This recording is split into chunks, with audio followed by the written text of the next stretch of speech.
નમસ્કાર વિદ્યાર્થી મિત્રો, આપ સર્વે વિદ્યાર્થી મિત્રોનું ફરી એક વખત આપણી યુટ્યુબ ચેનલમાં ખૂબ ખૂબ સ્વાગત છે। આજરોજ આપણે તમારી સીસીની પરીક્ષાના સંદર્ભમાં સરસ મજાના એક નવા ટોપિક્સની ચર્ચા કરવા જઈ રહ્યા છીએ। અગાઉ આપણે તમારા પોલિટીના સંબંધમાં રાજ્ય વ્યવસ્થાના અંતર્ગત આપણે પહેલા નંબરનો સરસ મજાનો રાજ્યશાસ્ત્રનો મુદ્દો આપણે ડિટેલમાં સમજી ચૂક્યા। આજરોજ આપણે તમારા અભ્યાસક્રમમાં પોલિટી એટલે કે રાજ્ય વ્યવસ્થાની અંદર આપેલો બીજા નંબરનો મુદ્દો સમજવાના છીએ, જેને તમે વાંચેલો હશે તમારા સિલેબસમાં, અને એ છે લોકશાહીના પાયાના મૂલ્યો। હવે તમને બધા લોકોને ખબર છે કે પાઠ્યપુસ્તકમાં તમે વાંચશો તો તમને આઈડિયા નહીં આવે કે કેવા પ્રકારનું વાંચવાનું છે ને પરીક્ષા માટે કેટલું કામનું છે। તો આપણે આ લેક્ચરની અંતર્ગત તમારા પ્રિલિમ્સ એક્ઝામની અંદર કેવા પ્રકારના પ્રશ્નો પૂછાય એની તો ચર્ચા કરશું જ, સાથોસાથ આ લેક્ચર તમારે મુખ્ય પરીક્ષાની અંતર્ગત પણ કામમાં આવે એવો સરસ રીતે આપણે બનાવેલો છે। તો આશા રાખું છું કે તમે અગાઉનો વિડીયો લેક્ચર કે જે આપણે રાજ્યશાસ્ત્રનો ખ્યાલ કન્સેપ્ટ જે આપણે સમજેલા એ પૂરો જોયેલો હશે। જો એ વિડીયો જોયેલો ન હોય તો નીચે ડિસ્ક્રિપ્શનમાં હું એની લિંક મૂકી દઉં છું। સૌથી પહેલા એ વિડીયો લેક્ચર જોવો, ત્યાર પછી આ વિડીયો લેક્ચરની અંતર્ગત તમે જોશો તો તમને તમામ કન્સેપ્ટ જે છે એ સમજાઈ જશે। તો આપણે વિડીયોની શરૂઆત કરીએ એની પહેલા બાજુમાં નોટ અને પેનને રાખજો। આપણે આની અંતર્ગત જેટલા પણ પાઠ્યપુસ્તકમાં અઘરા થિયરિટિકલ મુદ્દા મૂકેલા છે એને એકદમ સરળ ભાષામાં કેવી રીતે યાદ રાખવા, કેવી રીતે પરીક્ષામાં પૂછાય, એ તમામ બાબતની ચર્ચા આપણા લેક્ચરમાં કરવા જઈ રહ્યા છીએ। દોસ્તો, તો લેક્ચરની શરૂઆત કરીએ એની પહેલા લેક્ચરમાં તમે શું શું ભણવાના છો, તમારી પરીક્ષા માટે શું શું કામનું છે એની થોડી આપણે અનુક્રમણિકાની ચર્ચા કરી લઈએ, જેથી આગળ જે ભણવાના છીએ એ તરત મગજમાં છપાઈ જાય। ચાલો, તો સૌથી પહેલા આપણે આ વિષયનું નામ, ટોપિકનું નામ જે છે લોકશાહીના પાયાના મૂલ્યો, એકદમ બેસિક થી સમજવું હોય તો સૌથી પહેલા આપણે લેક્ચરની સ્ટાર્ટિંગમાં જ સમજશું કે લોકશાહીનો મતલબ શું થાય, લોકશાહી એટલે શું છે। તો અહીંયાથી જ આપણા પ્રશ્નો પકડાઈ શકે એવી પૂરેપૂરી શક્યતા રહેલી છે, એટલે બેઝિક થી જ શરૂઆત આપણે કરીશું। સાથોસાથ આપણે જે આ લોકશાહી ભણવાના છીએ શા માટે તમારા અભ્યાસક્રમમાં મૂકેલું છે એનો જવાબ તમને અહીં આધાર સ્તંભમાં જોવા મળશે। તમે બધા લોકો જાણો છો કે ભારત દેશ લોકતંત્રાત્મક એટલે કે લોકશાહી શાસન વ્યવસ્થા ધરાવતો દેશ છે। આ લોકશાહીના મુખ્ય આધાર સ્તંભો કેટલા છે એની આપણે મુખ્ય ચર્ચા કરવાના છીએ। દોસ્તો, 11 ટોપિક ભલે તમને આટલા બધા દેખાતા હોય પણ તમે જુઓ તો બધામાં એક શબ્દ કોમન તમને દેખાશે। એક શબ્દ અહીંયા તમને દેખાય સ્વતંત્રતા, બીજો અહીંયા સ્વતંત્રતા દેખાય, પછી સમાનતા દેખાય, અહીંયા પણ સમાનતા દેખાય, અહીંયા તમને ન્યાય શબ્દ દેખાય। આમ આખા ટોપિકમાં તમે જોવો તો જ તમને ખબર પડી જાય કે સર અહીંયા સ્વતંત્રતા, સમાનતા અને ન્યાય વિષયક ચર્ચાઓની વાત આપણે કરવાના છીએ। બસ તમારા પાઠ્યપુસ્તકમાં 3 જ વસ્તુ તમને આપેલી છે। ઓલરેડી જો તમે બંધારણ ભણેલા હોય તો તમને આ 3 બાબતો થોડી મહદઅંશે ફાવતી હશે, પરંતુ આપણે અહીંયા રાજ્યશાસ્ત્રમાં આનો થોડોક અલગ અભ્યાસ કરવાનો છે, જે પરીક્ષામાં આવવાની પૂરેપૂરી સંભાવના છે।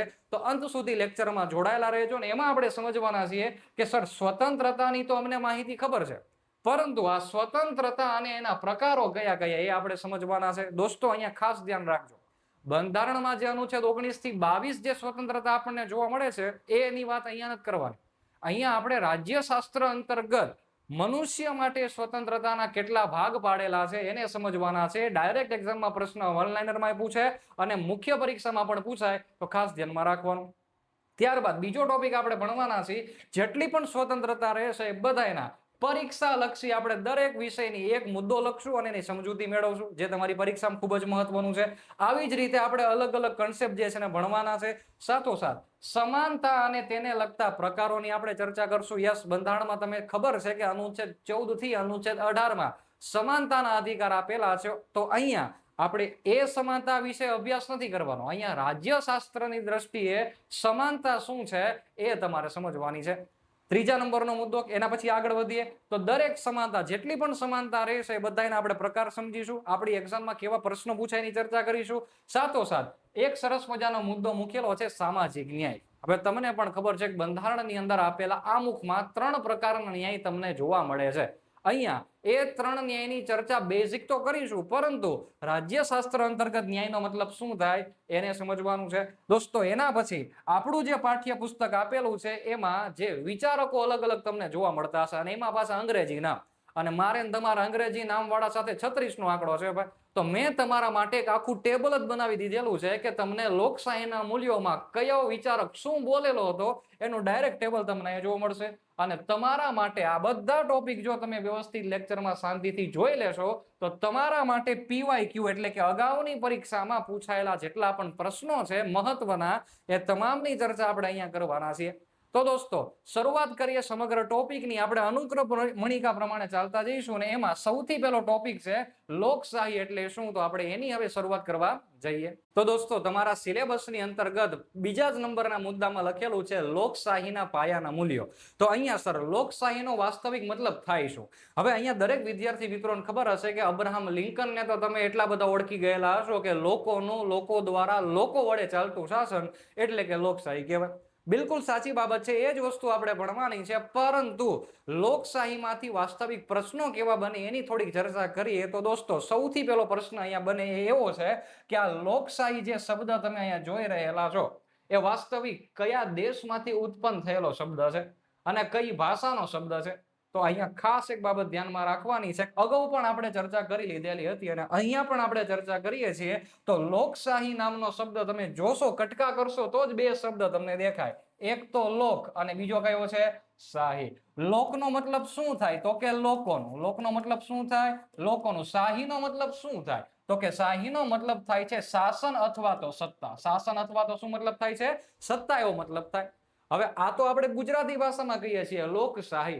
વાસ્તવિક શબ્દ જે છે એ આજથી લગભગ 2400 વર્ષો પહેલા અગાઉના લેક્ચરમાં મેં જેમ કીધું હતું એ જ પ્રદેશમાં, એટલે કે કયા પ્રદેશમાં? તો કે ગ્રીસ નામનો જે દેશ રહેલો છે આ ગ્રીસ દેશની અંદર એક સરસ મજાનું નાનકડું, આમ જોવા જાવ તો વિસ્તારની દ્રષ્ટિએ તો ઘણું બધું મોટું, પણ એક રજવાડું હતું જેનું નામ હતું એથેન્સ. આ એથેન્સની અંદર રાજાઓની સત્તાઓને ઉલટાવીને પ્રજાનું શાસન લાગુ કરવા માટે સૌથી પહેલા આ પ્રકારનો શબ્દ બોલવામાં આવે છે. હવે ગ્રીસ નામનો દેશ છે તો અહીંયા ભાષા પણ કેવી બોલાતી હશે? તો કે ગ્રીક ભાષા બોલાતી હશે. બિલકુલ સાચું. તો જો તો સર લોકશાહી નામનો શબ્દ જે છે કઈ ભાષાનો શબ્દ છે? તો કે ગ્રીક ભાષાનો શબ્દ છે. હવે ગ્રીક ભાષાના બે શબ્દ ઉપરથી ઉતરી આવેલો શબ્દ છે. ભાઈ અંગ્રેજીમાં લોકશાહીને શું કહેવાય? તો અંગ્રેજીમાં લોકશાહીને આપણને બધાને ખબર હોય તો એને ડેમોક્રેસી કહેવાય. શું કહેવાય? ડેમોક્રેસી એવું નામ આપવામાં આવે. તો આ ડેમોક્રેસી કઈ ભાષાનો શબ્દ છે? ગ્રીક ભાષાનો શબ્દ છે. પણ ગ્રીક ભાષાના બે અલગ અલગ શબ્દોથી એક શબ્દ બનેલો છે, જેમાં સૌથી પહેલો શબ્દ તમને જોવા મળે એ છે ડીમોસ. શું શબ્દ છે? ડીમોસ. ક્યાંની વાત થાય છે અહીંયા? તો કે ગ્રીસ નામના દેશમાં એથેન્સ નામના જે રાજાનું રજવાડું હતું એ રાજા સરમુખત્યાર બની જતા ત્યાંના સ્થાનિક લોકોએ વિરોધ કરીને પ્રજા દ્વારા ચૂંટાયેલા કોઈ પ્રતિનિધિને મૂકવાનું નક્કી કર્યું. એટલે ત્યાં સૌથી પહેલા ગ્રીક ભાષામાં ડેમોક્રેસી નામના શબ્દમાંથી બે અલગ અલગ શબ્દ તૂટે છે અને પછી આપણને કયો શબ્દ મળે છે? ડેમોક્રેસી. બીજા નંબરમાં આપણને જે શબ્દ જોવા મળે છે એ છે ક્રેટોસ નામનો શબ્દ. કેવો શબ્દ છે? ક્રેટોસ નામનો શબ્દ. હવે અહીંયા એઝ ઇટ ઇઝ ડેમોસ નો મતલબ શું થાય? આ તો ગ્રીક ભાષા છે, મને આવડતી ન હોય, પણ ડેમોસ નો મતલબ આપણે શું સમજવાનું છે? લોકોનું. એથેન્સમાં શું થયું હતું? લોકો રાજાની વિરુદ્ધમાં ઉતરી ગયેલા. હા, તો લોકોનું. પણ શું લાવવાનું છે? તો કે સત્તા અથવા તો શાસન લાવવાનું છે. બસ આનો મતલબ શું થયો? હું ટૂંકમાં લખી નાખું, લોકોનું શાસન એટલે શું કહેવાય? લોકશાહી. અબ્રાહમ લિંકને જે આપણને વ્યાખ્યા આપેલી છે એ વ્યાખ્યા વિશ્વ પ્રસિદ્ધ થઈ ગઈ. એટલે આપણે ખાસ મહત્વ રાખવાનું છે કે અબ્રાહમ લિંકનને આપણે યાદ રાખવાના, સાથોસાથ આ શબ્દ કઈ ભાષા ઉપરથી ઉતરી આવેલો છે એનું પણ આપણે ધ્યાન રાખવાનું. પરંતુ સર અહીંયા જે મેં તમને લોકશાહીની બાબત કીધેલી છે, આ લોકશાહી હોવાથી ફાયદા શું શું થાય? આ એથેન્સના લોકોએ જે વિરોધ કરીને લોકોનું શાસનની માંગણી કરેલી, તો એમાં કયા કયા ફાયદા થાય? તો સૌથી પહેલો ફાયદો એ થાય કે અહીંયા લોકો દ્વારા કોઈ પ્રતિનિધિને અહીંયા જે કહેવાય બેસાડેલો છે, ચૂંટેલો છે. સાહેબ યાદ રાખજો, લોકો દ્વારા પ્રતિનિધિને ચૂંટાયેલ છે અને મૂકેલો છે. તો આ વ્યક્તિએ સૌથી પહેલા કોનું ધ્યાન રાખવાનું? તો કે પ્રજાનું ધ્યાન રાખવાનું. કેમ સર? કેમ કે જો પ્રજા ચૂંટાઈને તમને દેશના સર્વોચ્ચ પદ ઉપર બેસાડી શકતી હોય તો આ જ પ્રજા તમને જે છે એ આવનારી ચૂંટણીમાં તમને એ પદ ઉપરથી ઉઠાવી નીચે પણ મૂકી શકે. એટલા માટે સૌથી પહેલા લોકશાહીનો જે આપણને ફાયદો મળે છે એ સૌથી પહેલો ફાયદો એ મળે છે કે વ્યક્તિનું ગૌરવ જે છે, વ્યક્તિનું ગૌરવ એ જળવાઈ રાખવાની જવાબદારી આ ચૂંટાયેલા લોકોની હોય છે. બીજા લોકશાહીમાં શું? તો લોકશાહીની અંતર્ગત આપણને એક જવાબદાર સરકાર મળે. શું મળે સર? જવાબદાર સરકાર પ્રાપ્ત થાય. હવે જવાબદાર સરકારનો મતલબ શું થયો? જવાબદાર સરકાર એટલે કે પ્રજાના કોઈ પણ એવા પ્રશ્ન હોય એનો જવાબ સરકારે આપવો પડે. જો સરકાર જવાબ આપવામાં નિષ્ફળ નીવડે તો દર 5 વર્ષે જે ઇલેક્શન થાય એમાં પ્રજા હવે જવાબ આપશે કે તમારું કાંઈ કામ છે નહીં. તો જો સર લોકશાહીનો આપણી પાસે આ ફાયદો છે. સાથોસાથ કે નાગરિકોના જે મૂળભૂત અધિકારો છે, કોના તો કે પ્રજાના જે મૂળભૂત અધિકારો છે, અને સાથોસાથ આઝાદી જે રહેલી છે એ દરેક ઉપર દેખરેખ રાખવાની કે કોઈ વ્યક્તિ મૂળભૂત અધિકારથી વંચિત ન થવો જોઈએ, કોઈ પણ વ્યક્તિ સ્વતંત્રતાથી વંચિત ન થવો જોઈએ. એ કોનો અધિકાર છે તો કે સરકાર દ્વારા પ્રજા ઉપર રાખવામાં આવતો દેખરેખનો એક સરસ મજાનો નાગરિકનો અધિકાર છે.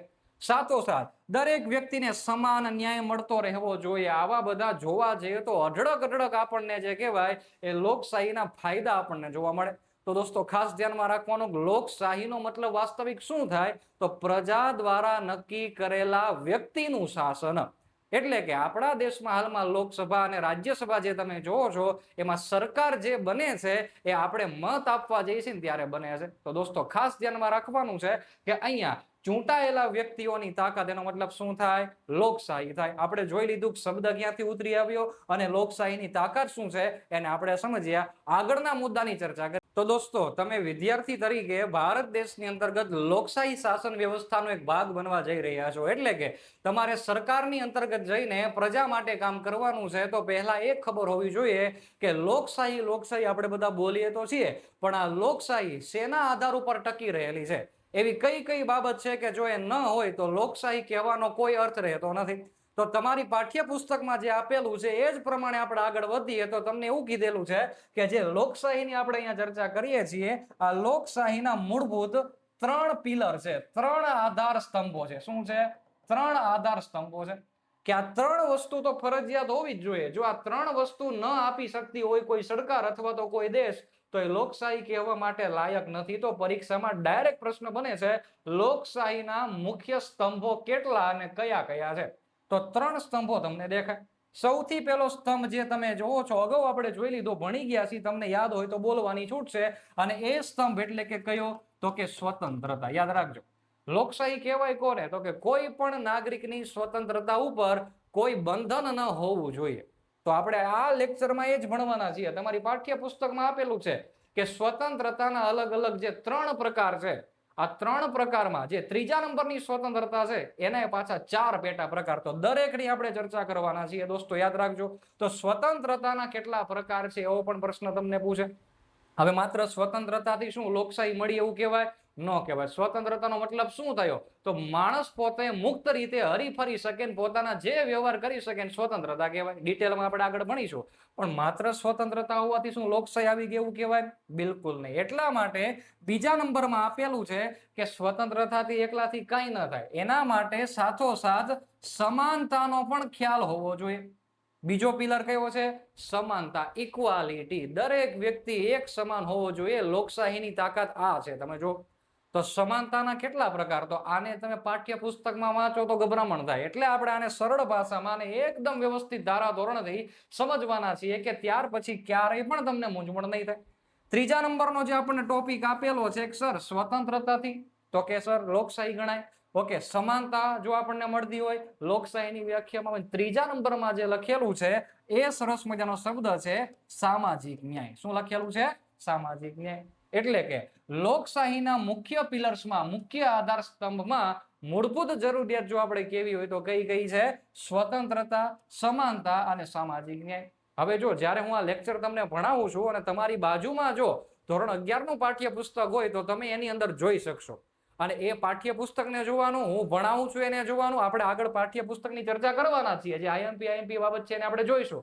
પરંતુ એ પુસ્તકને જોશો પછી તમને ખબર પડશે કે ઓહો આ માહિતી કેટલી બધી સરળ અમને લાગે છે. તો જો સર એક એક બાબતની ચર્ચા કરવાના છીએ.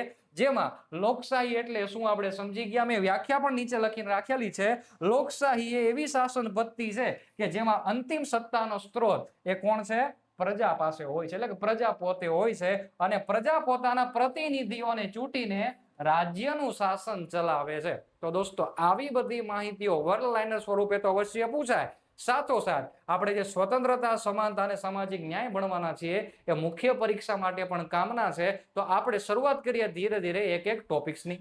તો દોસ્તો લોકશાહીના 3 સ્તંભમાંથી સૌથી પહેલા સ્વતંત્રતાની આપણે અહીં ચર્ચા કરવી છે. તો પહેલા એ સમજી લો કે સ્વતંત્રતા અને તેના પ્રકારો. તમે જે પાઠ્યપુસ્તકને તૈયાર કરવાના છો એમાં બેઝિક શું આપેલું છે એને સમજી લેશો એટલે તમારી પાસે એની માસ્ટર કી આવી ગઈ. બીજી કોઈ બાબત તમારે કરવાની જરૂર નહીં પડે. તો અહીંયા હું લખું છું એના ઉપર ખાસ ધ્યાન રાખવાનું રહેશે. ડિટેલ્સમાં આપણે એક એક બાબતને તો સમજીશું, પરંતુ અહીંયા જે હું ચાર્ટ બનાવવા જઈ રહ્યો છું એને તમારે ખાસ મગજમાં બેસાડીને રાખવાનો છે. તમને સૌથી પહેલા કીધું છે કે સ્વતંત્રતાના પ્રકારો કેટલા, પરંતુ એની પહેલા હું તમને પ્રકાર કહું એની પહેલા મારે તમને પૂછવું છે કે સ્વતંત્રતા એનો મતલબ તમારા મતે શું થાય.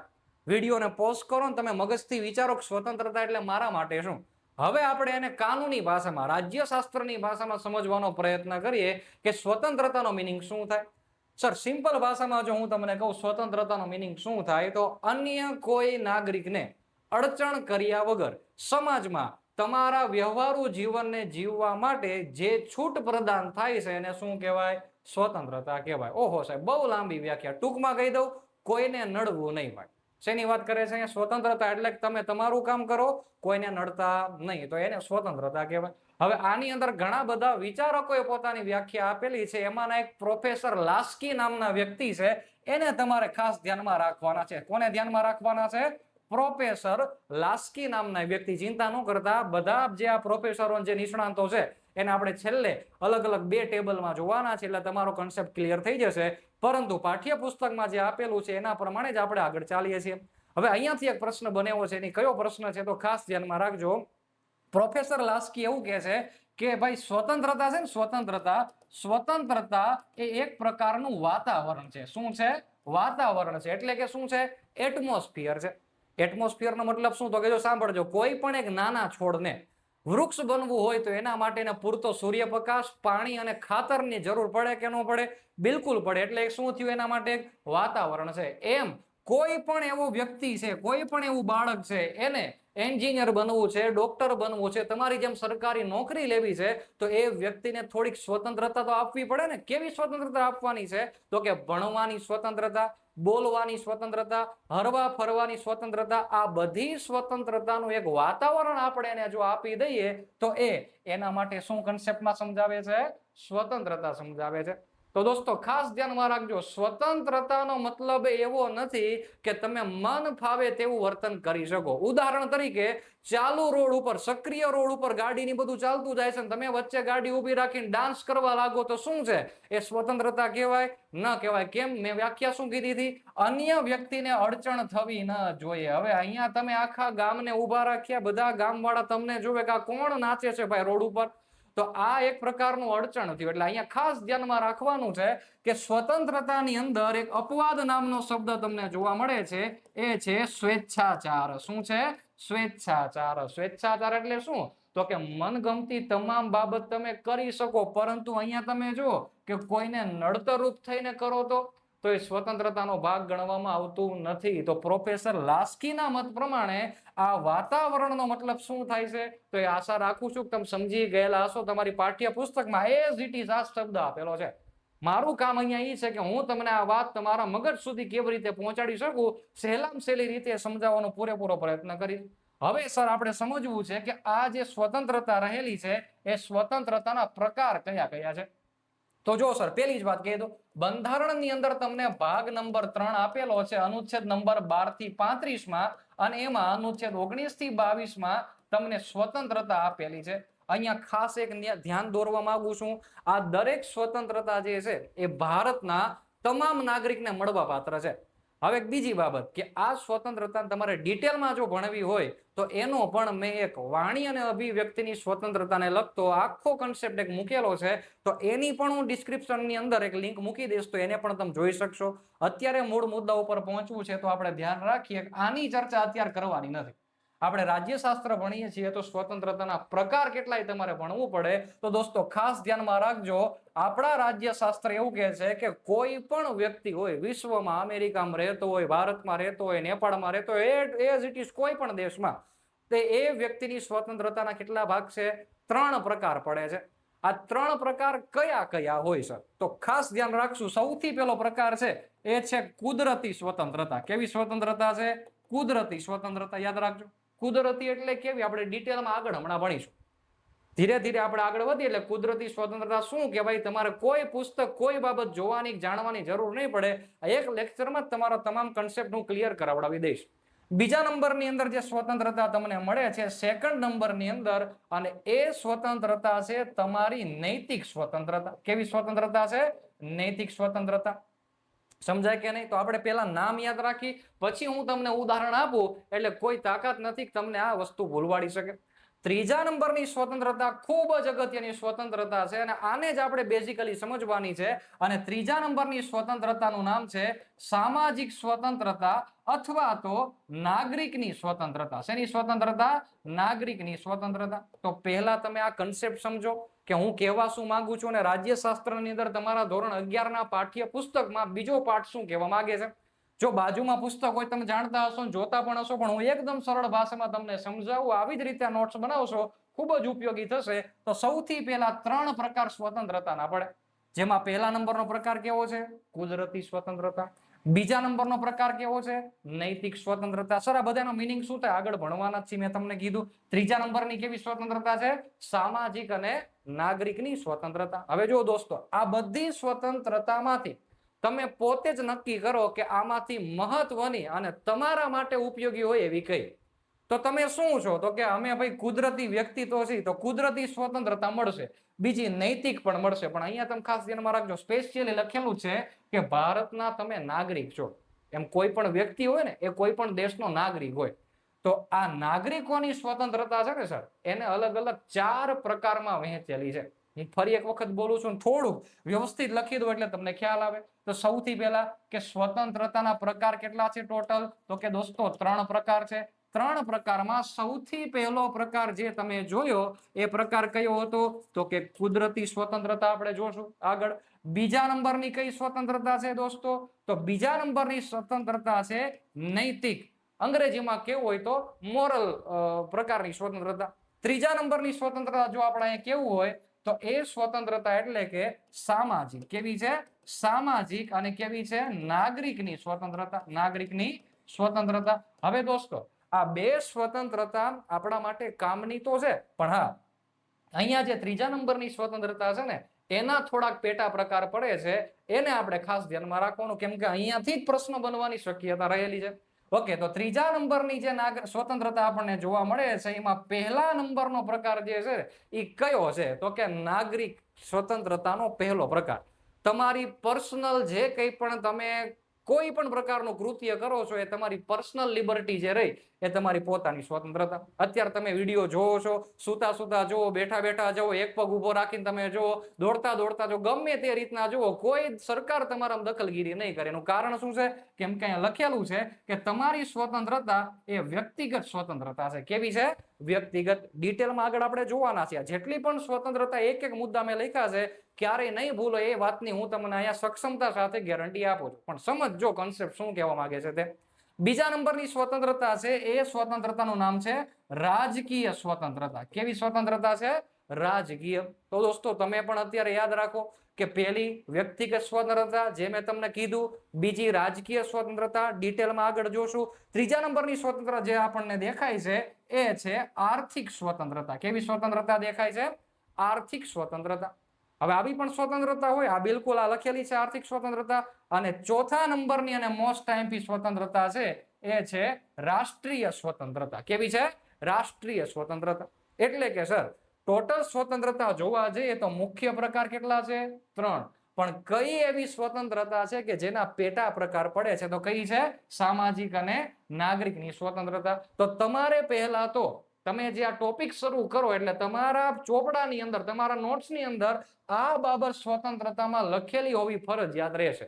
પછી સર શું છે? તો હવે આપણે કુદરતી સ્વતંત્રતા શું કહેવાય, નૈતિક સ્વતંત્રતા શું કહેવાય, સામાજિક શું કહેવાય, દરેક સ્વતંત્રતાનું કામ શું છે, આપણા માટે ઉપયોગી કેમ છે, પરીક્ષામાં પૂછાય કેવી રીતના, દરેકનો અભ્યાસ આપણે કરવાના છીએ.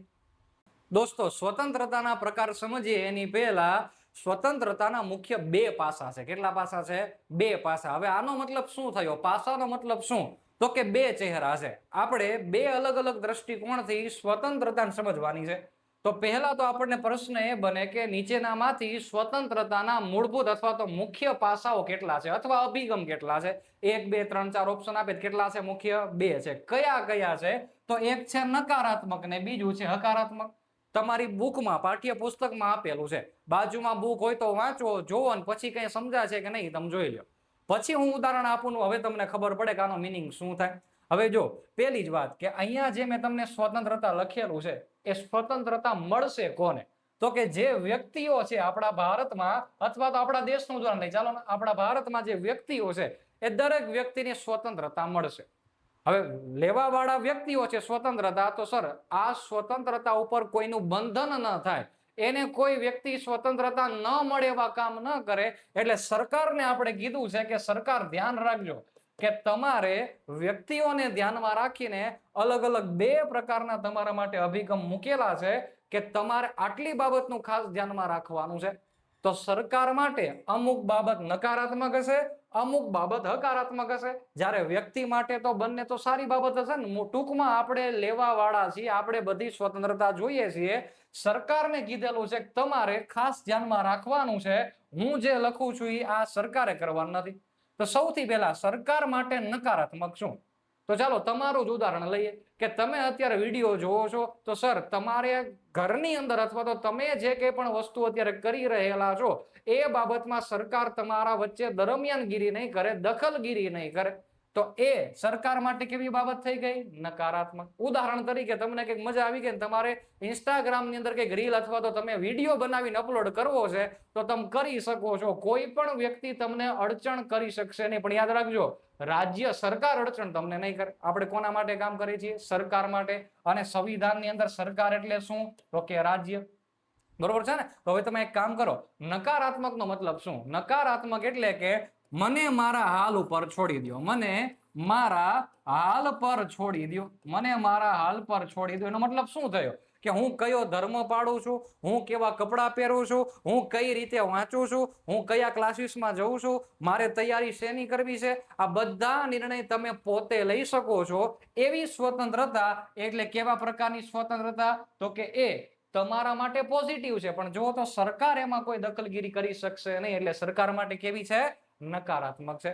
તો દોસ્તો ખાસ ધ્યાનમાં રાખજો કે આ નકારાત્મક અને હકારાત્મક નો મિનિંગ શું થાય એ તમને ખબર પડેલી હશે. મેં અહીંયા તમને જેમ વાત કરી એમ આપણે હકારાત્મક નું ઉદાહરણ લઈ લે. હવે માત્ર તમને બંધનમાંથી છૂટા કરી દે, રીલ્સ ને બધું અપલોડ કરવાનું કહી દે, વિડીયો જોવાનું પણ કહી દે, પરંતુ ધ્યાન રાખજો સરકાર ઇન્ટરનેટ જ તમને પ્રોવાઈડ ન કરે તો. હું કેવા શું માંગુ છું કે તમને એમ કહી દે કે તમે તૈયારી કરો, પરંતુ તમને કોઈ સંસ્થામાં એડમિશન જ આપવાનો ઇનકાર કરી દે તો શું કરશું સરકારી સંસ્થામાં?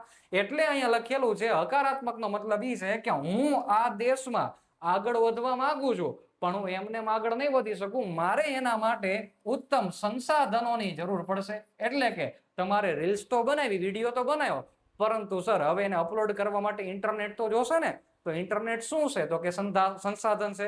બીજા નંબરમાં તૈયારી તો કરો છો, પણ પરીક્ષાને પાસ કરવા માટે પરીક્ષા બહાર ભરતી તો પડવી જોઈએ ને. લખેલું છે કે પૂરતી તક પણ મળવી જોઈએ. તો મેં મારા ઉદાહરણથી તમને સમજાવવાનો પ્રયત્ન કરેલો છે કે અહીંયા હકારાત્મક નો મતલબ શું થાય, નકારાત્મક મતલબ શું થાય.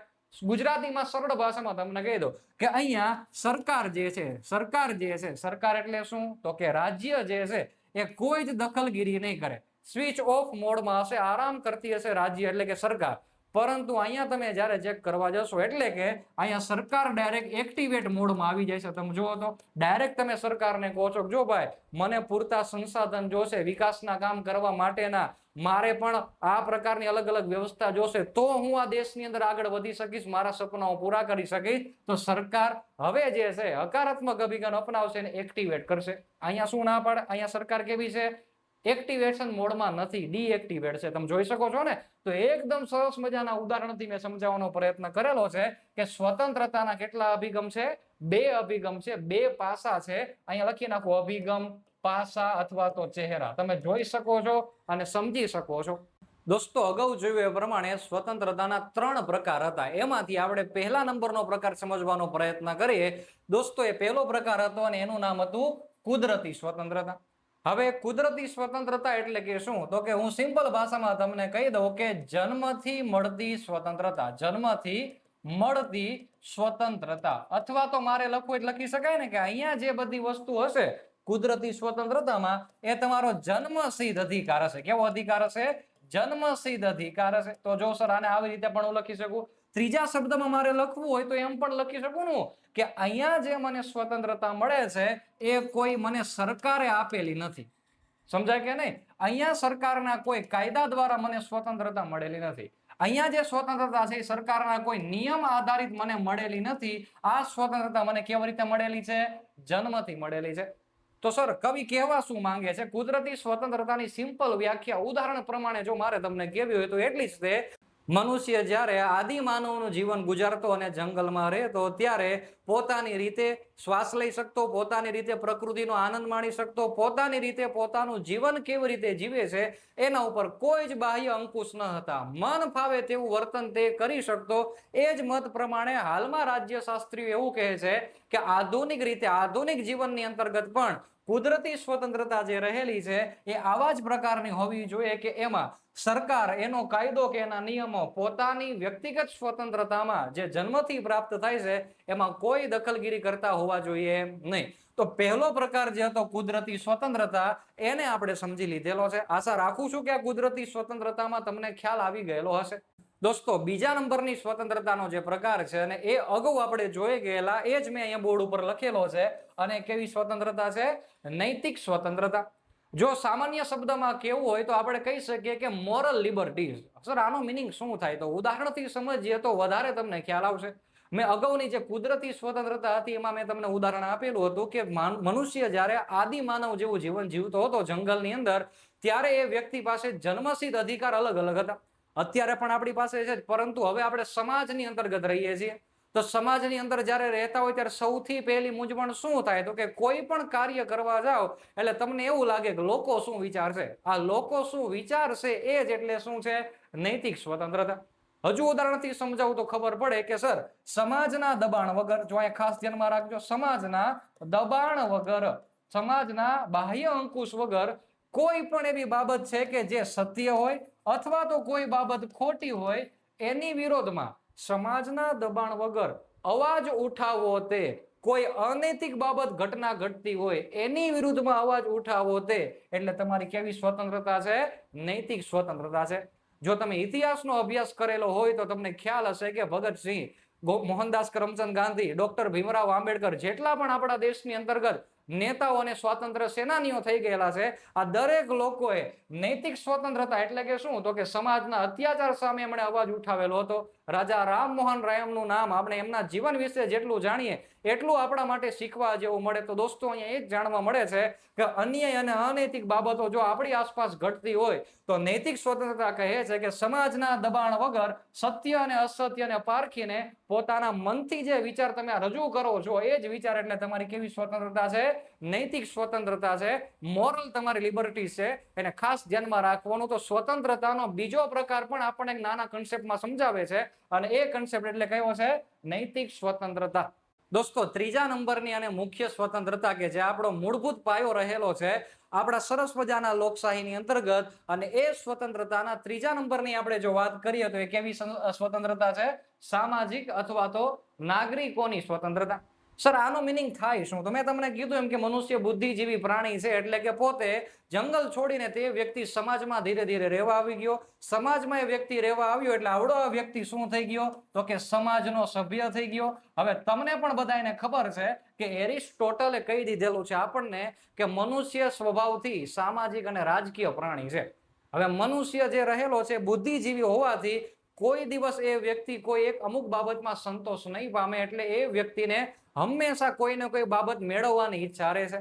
આમ અહીંયા સરકાર માટે વાત કીધેલી છે કે આપણે ધ્યાન રાખવાનું છે કે અહીંયા સામાજિક જે નાગરિકને સ્વતંત્રતા આપવાની છે એ કેવા પ્રકારની સ્વતંત્રતા? તો જંગલ છોડીને એવડો એ વ્યક્તિ જ્યારે સમાજની અંદર, દેશની અંદર નાગરિક તરીકે રહે છે તો એ વ્યક્તિને પોતાના મૂળભૂત હકો રહેલા છે, પોતાની સ્વતંત્રતા રહેલી છે એ મળવી જોઈએ. અને જે સ્વતંત્રતા મળે એ કેવા પ્રકારની સ્વતંત્રતા? સામાજિક અથવા તો નાગરિક સ્વતંત્રતા. તો તમે અને હું આપણે બંને કોણ છીએ? તો કે આપણે સામાજિક પ્રાણી જ છીએ. જો તો આવું એરિસ્ટોટલે કહી દીધું. તો આપણી પાસે પણ શું છે? તો આપણી પાસે પણ કોઈ એક બાબતનો સંતોષ નથી. આપણે ઘણી બધી વસ્તુ માંગીએ છીએ. તો શું આ રાજ્યશાસ્ત્રીઓને ખાલી એક લાઈનની અંદર સંતોષ થશે? નહીં થાય. તો મેં તમને આગળ કીધું ને, આ સ્વતંત્રતાના 4 અલગ અલગ પ્રકાર પડે. અને આપણી પરીક્ષાની અંતર્ગત સૌથી વધારે વખત પૂછાય છે એવો આ ટોપિક છે. અને એમાં સૌથી પહેલા નંબરનો પ્રકાર કે જે આ સ્વતંત્રતાનો પેટા પ્રકાર છે, એ કેવી સ્વતંત્રતા? તો કે મેં કીધું એમ વ્યક્તિગત સ્વતંત્રતા. કેવી સ્વતંત્રતા છે? વ્યક્તિગત સ્વતંત્રતા. આપણે આને ડિટેલમાં ભણીએ આગળ, ઉદાહરણ સાથે હું તમને સમજાવું. બીજા નંબરની સ્વતંત્રતા મેં તમને આગળ કીધી હતી કે સર આપણે હવે સમાજમાં રહેવા લાગ્યા છીએ, તો આપણી પાસે બીજી કેવી સ્વતંત્રતા હોવી જોઈએ અથવા મળવા પાત્ર છે? રાજકીય સ્વતંત્રતા. ત્રીજા નંબરની સ્વતંત્રતા કે ખૂબ જ અગત્યની છે, એને ડિટેલમાં ભણીશું, અને એ છે આર્થિક સ્વતંત્રતા. કેવી સ્વતંત્રતા છે? આર્થિક સ્વતંત્રતા. અને દોસ્તો ચોથા નંબરની સ્વતંત્રતા, એનું નામ આપેલું છે રાષ્ટ્રીય સ્વતંત્રતા. રાષ્ટ્રીય સ્વતંત્રતા એટલે કે સામાજિક અને નાગરિક સ્વતંત્રતાનો એક ભાગ રહેલો છે. એના 4 પેટા પ્રકાર પડે છે. આ 4 પ્રકાર આપણી પરીક્ષાની અંતર્ગત વન લાઇનરમાં પણ પૂછે, MCQ માં પણ પૂછે, મુખ્ય પરીક્ષામાં પણ પૂછાય. ખબર હોવી જોઈએ કે આપણે વાત શેની કરીએ છીએ? નાગરિકની, અને જે સામાજિક જીવન જીવીએ છીએ એની વાત કરીએ છીએ. તો હવે આપણે કામ કરીએ, આ દરેક સ્વતંત્રતા જે રહેલી છે એને આપણે એક એક લઈને ભણવાનું શરૂ કરીએ, અને તમને ઉદાહરણ આપું એટલે તમને ખ્યાલ આવી જાય કે વ્યક્તિગત સ્વતંત્રતાનો મતલબ શું થાય, રાજકીયનો મતલબ શું છે, આર્થિક અને રાષ્ટ્રીય આ બંને સ્વતંત્રતાનો ફાયદો શું છે આપણા દેશમાં, એને સમજવાનો પ્રયત્ન કરીએ. દોસ્તો એમાંની સૌથી પહેલી સ્વતંત્રતા એટલે કે વ્યક્તિગત સ્વતંત્રતા.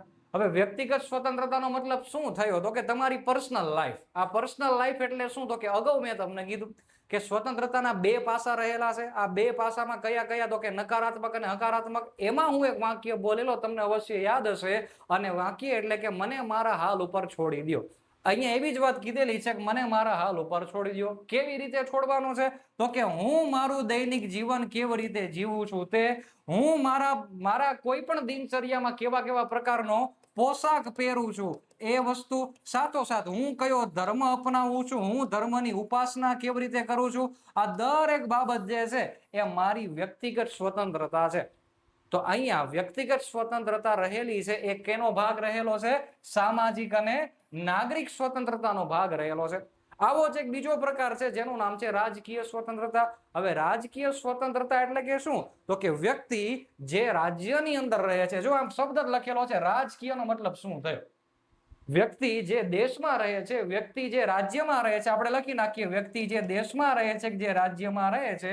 હવે સર તે રાજ્યના કોઈ પણ નિયમ હોય, અથવા તે રાજ્યની શાસન વ્યવસ્થા હોય, અથવા તો તે રાજ્યની અંદર જે સરકાર આવેલી છે એની અંદર એને કોઈ ભાગ લેવો હોય, તો એ ભાગ લેવાની સ્વતંત્રતા એટલે કેવી સ્વતંત્રતા? રાજકીય સ્વતંત્રતા. હવે સર આના થોડાક ઉદાહરણ આપો એટલે તમને વધારે ખ્યાલ આવી જશે. હું એક શબ્દ લખું એટલે તમે મારી સાથે એગ્રી થશો. અને શબ્દ એટલે કે કયો? તો તે પુખ્ત વય મતાધિકાર. શું છે? પુખ્ત વય મતાધિકાર. ભારત દેશમાં 18 વર્ષથી મોટી ઉંમરના લોકો મતદાન કરવા માટે સક્ષમ છે.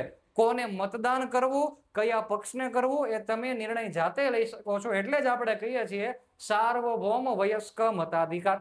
તો આ એક કેવી સ્વતંત્રતા છે? તમારી રાજકીય સ્વતંત્રતા છે. કઈ વાંધો નહીં, મારે મતદાન નથી કરવું પણ મારે ચૂંટણીમાં ઉભું રહેવું છે, સરકારનો એક ભાગ બનવું છે, ચૂંટણી લડવી છે, સરપંચ બનવું છે, એઝ ઇટ ઇઝ કંઈ પણ તમારે ચૂંટણી સંબંધિત કોઈ ઉમેદવારી નોંધાવી હોય તો એ તમારી કેવી સ્વતંત્રતા છે? રાજકીય સ્વતંત્રતા. તો અહીં લખી નાખું હું, ચૂંટણીમાં ઉમેદવારી નોંધાવી, એ પણ તમારી શું છે? રાજકીય સ્વતંત્રતા છે. હજુ તમને એક ઉદાહરણ આપું, ખબર પડશે કે તમે ચૂંટણીમાં કોઈ પણ તમારા મનગમતી પાર્ટી હોય, મનગમતો કોઈ પક્ષ હોય, મનગમતો કોઈ નેતા હોય, એનો તમે પ્રચાર કરો કે પ્રસાર કરો, એ તમારી કેવી સ્વતંત્રતા છે? રાજકીય સ્વતંત્રતા છે. આટલું જ નહીં, અહીંયા તો આ સ્વતંત્રતા એમ પણ કહે છે કે માત્ર આ લોકોની વાહવાહી કરવી, તમે પ્રચાર પ્રસાર કરો એટલી જ વસ્તુ નહીં, પણ હા, તમને જો કોઈ સરકાર રહેલી છે એ સરકારની નીતિ પસંદ ન હોય, અથવા પસંદ હોય તો એના વખાણ અથવા તો એની નિંદા કરવી, એનો વિરોધ કરવો, એ પણ તમારી કેવી સ્વતંત્રતા છે? તો કે એ પણ રાજકીય સ્વતંત્રતા છે. અહીંયા તમે જો, અહીંયા પણ 18 વર્ષની વાત કીધી છે, અહીંયા પણ એવું કીધેલું છે કે 18 વર્ષથી મોટી ઉંમરના હોય, લગ્ન વિષયક નિર્ણયો તમે પોતાની જાતે લઈ શકો છો. જો જાતે લઈ શકીએ એટલે શું? તો કે વ્યક્તિગત, મને મારા હાલ ઉપર છોડી દો. જ્યારે બીજો પ્રકાર કયો છે રાજકીય સ્વતંત્રતા. તો જો એની અંદર આટલા ભારે ભારે મુદ્દા તમને ઉદાહરણ સ્વરૂપે મૂકેલા છે. આશા રાખું છું કે આ બંને સ્વતંત્રતાનો વાસ્તવિક ખ્યાલ તમને આવી ગયેલો હશે. દોસ્તો ત્યારબાદ જે ત્રીજા નંબરની આપણા માટે જે સ્વતંત્રતા છે અને ખૂબ જ મહત્વપૂર્ણ સ્વતંત્રતા, જેનું નામ શું છે આર્થિક સ્વતંત્રતા. અગાઉ આપણે કઈ જોઈ ચૂક્યા, તો જો ખાસ ધ્યાનમાં રાખજો, અગાઉ આપણે જોઈ ચૂક્યા નાગરિક માટેની વ્યક્તિગત સ્વતંત્રતા અને એના પછી આપણે જોઈ ચૂક્યા રાજકીય સ્વતંત્રતા. હવે જો સર, રાજ્ય શાસ્ત્રીઓ એવું કહે છે, જે મોટા મોટા તત્વચિંતકો અને વિચારકો જે છે એ એવું કહે છે, અને હું ઉદાહરણ આપું એટલે તમે પણ સહમત થશો કે જો સર આર્થિક સ્વતંત્રતા જો ના હોય ને તો આ બે સ્વતંત્રતા જે છે ને એ અર્થહીન છે. એટલે કે શું સર, તો કે આર્થિક સ્વતંત્રતાનો મિનિંગ શું થાય એને ઉદાહરણ આપો એટલે તમને ખાસ ખબર પડી જાય. કોઈ એક વ્યક્તિ રહેલો છે, એ વ્યક્તિ 2 દિવસથી જમેલો નથી, ભૂખ્યો છે ભાઈ, 2 ટંકનો ખોરાક પણ એને મળેલો નથી. હવે જો સર એ વ્યક્તિને એવું કહેવામાં આવે, આપણે અગાઉ જોયું ને કે રાજકીય સ્વતંત્રતામાં તમને મત આપવાનો અધિકાર છે, પુખ્ત વય મતાધિકાર. હવે એમાં એ વ્યક્તિને કહો કે તારે મતદાન કરવા આવવાનું છે, તો એવડે શું કહેશે કે પહેલા હું મારા જમવાનું કંઈક કરું, મારે આજ મજૂરી ઉપર જવાનું છે, પહેલા હું એ કરું તો મને જમવાનું મળશે. આ વોટ આપવાથી મને ડાયરેક્ટ જમવાનું મળશે નહીં, તો શું કરશે, વોટ આપવા જશે કે મજૂરી ઉપર જશે? બિલકુલ સાચું, મજૂરી ઉપર જશે. તેમ અહીંયા કીધું છે કે આર્થિક સ્વતંત્રતા જે છે ને એ આ બંને સ્વતંત્રતા કરતા ખૂબ જ ઊંચા પ્રકારની કેટેગરી ધરાવે છે. એટલે કે પૈસા હોય તો બધું હોય. તો જો આર્થિક સ્વતંત્રતાની વાત અહીં કીધેલી છે. હવે આપણે આને થોડીક રાજ્યશાસ્ત્રની ભાષામાં સમજીએ કે દોસ્તો આનો મિનિંગ શું થાય. હવે આ સ્વતંત્રતાનો સિમ્પલ અર્થ એવો થાય છે કે આપણે મનુષ્ય જે છે એ સામાજિક પ્રાણી છે, એટલે પોતે પોતાનું જીવન ગાળવા માટે, એ પોતાના માટે અને એની સાથે પરિવારનો વિકાસ કરવા માટે એ વ્યક્તિ રોટી, કપડા અને મકાન શું કરશે? રોટી, કપડા અને મકાન, પોતાની જીવન જરૂરિયાતની વસ્તુઓને પૂર્ણ કરવા માટે એની પાસે રોજગારી તો હોવી જોઈએ ને. તો આ રોજગારી મેળવવા માટેની જે સ્વતંત્રતા હોય એને કેવી સ્વતંત્રતા કહેવાય? તો કે સર આર્થિક સ્વતંત્રતા કહેવાય.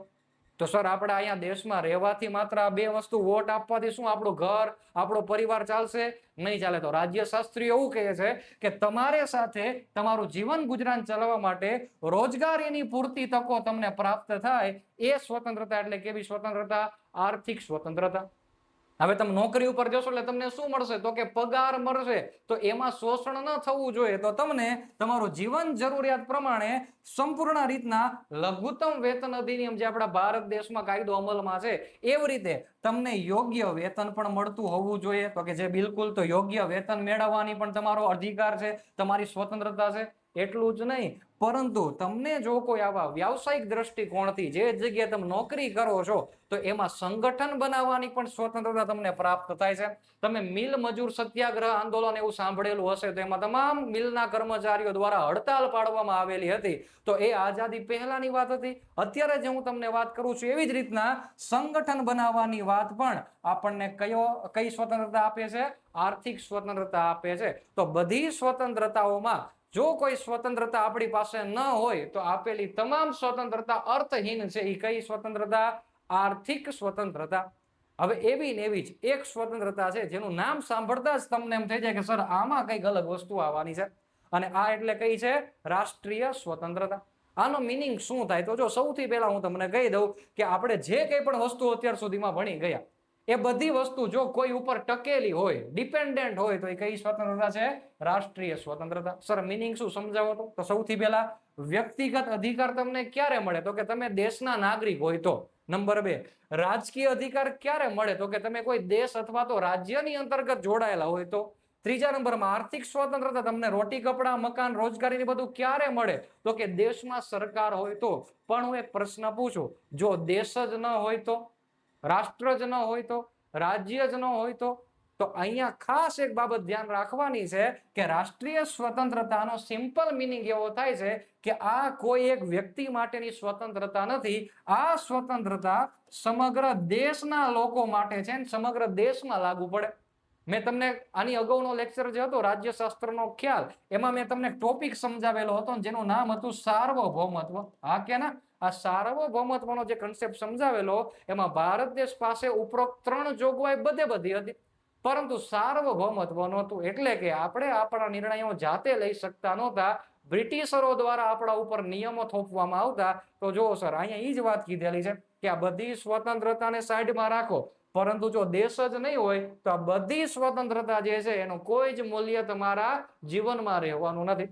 તો આનો સિમ્પલ મિનિંગ શું થાય, આપણે આની વ્યાખ્યા કરવી હોય તો શું થાય રાષ્ટ્રીય સ્વતંત્રતાની? તો કે કોઈ એવો દેશ કે જેના ઉપર કોઈ બહારના દેશનું પ્રતિનિધિત્વ અથવા પ્રભુત્વ નથી, પોતે સંપ્રભુત્વ સંપન્ન દેશ હોય એવી સ્વતંત્રતા. એટલે કેવી સ્વતંત્રતા? રાષ્ટ્રીય સ્વતંત્રતા.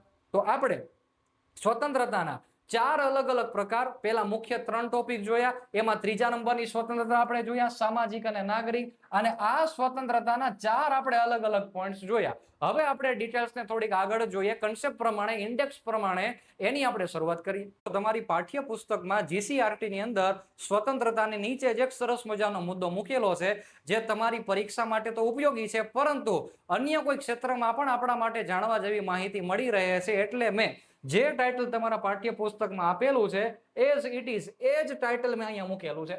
શું લખેલું છે? તો કે સર સ્વતંત્રતા જે આપણે અત્યાર સુધી ભણી ચૂક્યા, અને આ સ્વતંત્રતાનો કાયદા સાથે શું રિલેશન, શું સંબંધ છે એની તમને થોડીક અહીંયા ચર્ચા કરે છે. તમારી બુકમાં તો બહુ બધી અલગ અલગ વસ્તુઓ આપેલી છે, પરંતુ જે કામનું જે છે એને સમજાવવાનો પ્રયત્ન કરું છું, તો એક બેઝિક કન્સેપ્ટ પણ તમારો ક્લિયર થઈ જશે. તો દોસ્તો, એક બાજુ આપણને આપણું રાજ્યશાસ્ત્ર એવું કહે છે કે તમને સ્વતંત્રતા મળશે, પણ આ સ્વતંત્રતા તમને પૂરેપૂરી રીતે આપવામાં નહીં આવે. એ અમર્યાદિત નથી, એના ઉપર મર્યાદા કરવામાં આવશે. મેં તમને અગાઉ કીધું હતું ને કે સ્વતંત્રતા મળે, પણ શું સ્વેચ્છાચાર, તમે પોતે મન મરજી પ્રમાણે તમારું વર્તન કરો, અન્ય કોઈને નુકસાન પહોંચાડવાના ઈરાદાથી તમે કોઈ એવી સ્વતંત્રતાનો ઉપયોગ કરો છો, તો આ સ્વેચ્છાચાર ગણવામાં આવશે. તો સર કાયદાનો મતલબ શું થાય છે અને સ્વતંત્રતાનો મતલબ શું છે એને થોડો સમજવાનો પ્રયત્ન કરીએ. તો પહેલા આપણે કાયદો શબ્દ સાંભળી લે, તમારા મગજમાં ડાયરેક્ટ એક વસ્તુ આવતી હશે કે સર કાયદો એટલે કે પોલીસ, પોલીસ આવે, આપણને જેલમાં લઈ જાય, દંડ ફટકારે, સજા આપણને આપે. સર આ કાયદાનો મતલબ એવો થાય? તો કે ના, બિલકુલ નહીં. અહીંયા કાયદાનો મતલબ રાજ્યશાસ્ત્ર આપણને સમજાવે છે કે કાયદો જે છે એ હકીકતમાં તમારી સ્વતંત્રતા ઉપર બંધન કરતો નથી, પરંતુ તમારી સ્વતંત્રતાનું રક્ષણ કરવા માટે બનાવવામાં આવે છે. આ કન્સેપ્ટને ખાસ ધ્યાનમાં રાખવાનો છે. શું કહે છે? કાયદો તમારી સ્વતંત્રતા ઉપર બંધન મૂકતો નથી, પરંતુ આ કાયદો તમારી સ્વતંત્રતાનું શું કરે છે? રક્ષણ કરે છે. કેવી રીતે? ઉદાહરણ આપું, તમને ખ્યાલ આવશે. તમે રોડ ઉપર જતા હોય, તમે બહુ જ ઉતાવળમાં છો, ટ્રાફિક સિગ્નલ આવે છે, લાલ કલરની લાઈટ થાય, સ્વાભાવિક રીતે નિયમ પાડવા પડે, તમે બ્રેક મારીને ગાડીને ઊભી રાખો છો. હવે દોસ્તો, તમારે બહુ બધી જગ્યા ખૂબ જ ઉતાવળ છે તમારા ડેસ્ટિનેશન સુધી પહોંચવાની. અહીંયા તમને એવું લાગે કે મારી હરવા ફરવાની સ્વતંત્રતા ઉપર રોક લગાવી દીધેલી છે, પરંતુ 2 મિનિટ પૂરતું તમે એવું વિચારો કે જો કાયદો ન હોત, સિગ્નલ ઉપર ઉભા રહેવાની વ્યવસ્થા ન હોત, કોઈ અધિકારી ત્યાં ન ઉભેલા હોત, તો પરિસ્થિતિ શું સર્જાય? બધા પોતપોતાની રીતે યોગ્ય લાગે ત્યાંથી વાહન પસાર કરશે, ગેરરીતિ સર્જાશે, માર્ગને અલગ અલગ પ્રકારથી અકસ્માતનો ભય રહેશે, અને તમે પોતે જે ડેસ્ટિનેશન સુધી પહોંચવાના છો ત્યાં કદાચ ન પણ પહોંચી શકો. એટલે કે કાયદો બનાવીને તમને રક્ષણ આપેલું છે કે કોઈ નિયમોનો ભંગ ન કરે અને પોતે એકમાર્ગી અથવા તો પોતે જે છે શિસ્તબદ્ધ રીતે પોતાનું કાર્ય કરીને તમે જે કરવા માટે ઉત્સુક થયેલા છો એ પરિપૂર્ણ થાય. તો દોસ્તો, અહીંયા એ જ વાત કીધેલી છે કે સ્વતંત્રતાનો વાસ્તવિક અર્થ જ શું છે? સ્વતંત્રતા એટલે કે આપણે અગાઉ ભણી ચૂક્યા હતા, અને કાયદાનો મતલબ શું છે? તો કે પોલીસ, જેલ, દંડ, સજા એવું નથી. આ કાયદો તો આપણા શેના માટે બનેલો છે? રક્ષણ માટે બનેલો છે.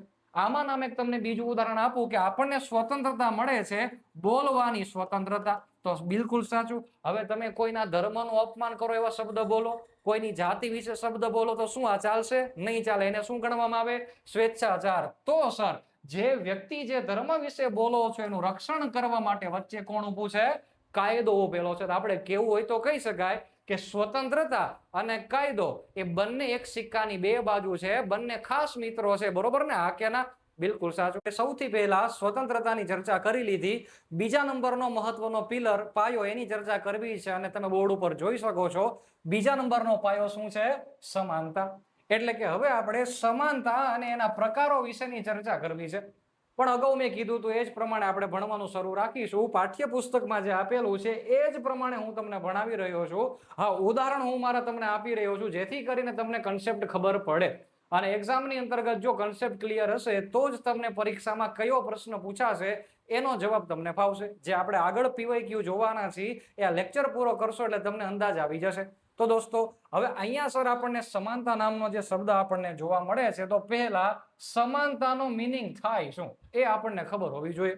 જેમ મેં તમને અગાઉ સ્વતંત્રતાનો પૂછેલો ને, એમ તમને અહીંયા ખબર હોવી જોઈએ કે સર સમાનતાનો મિનિંગ થાય શું.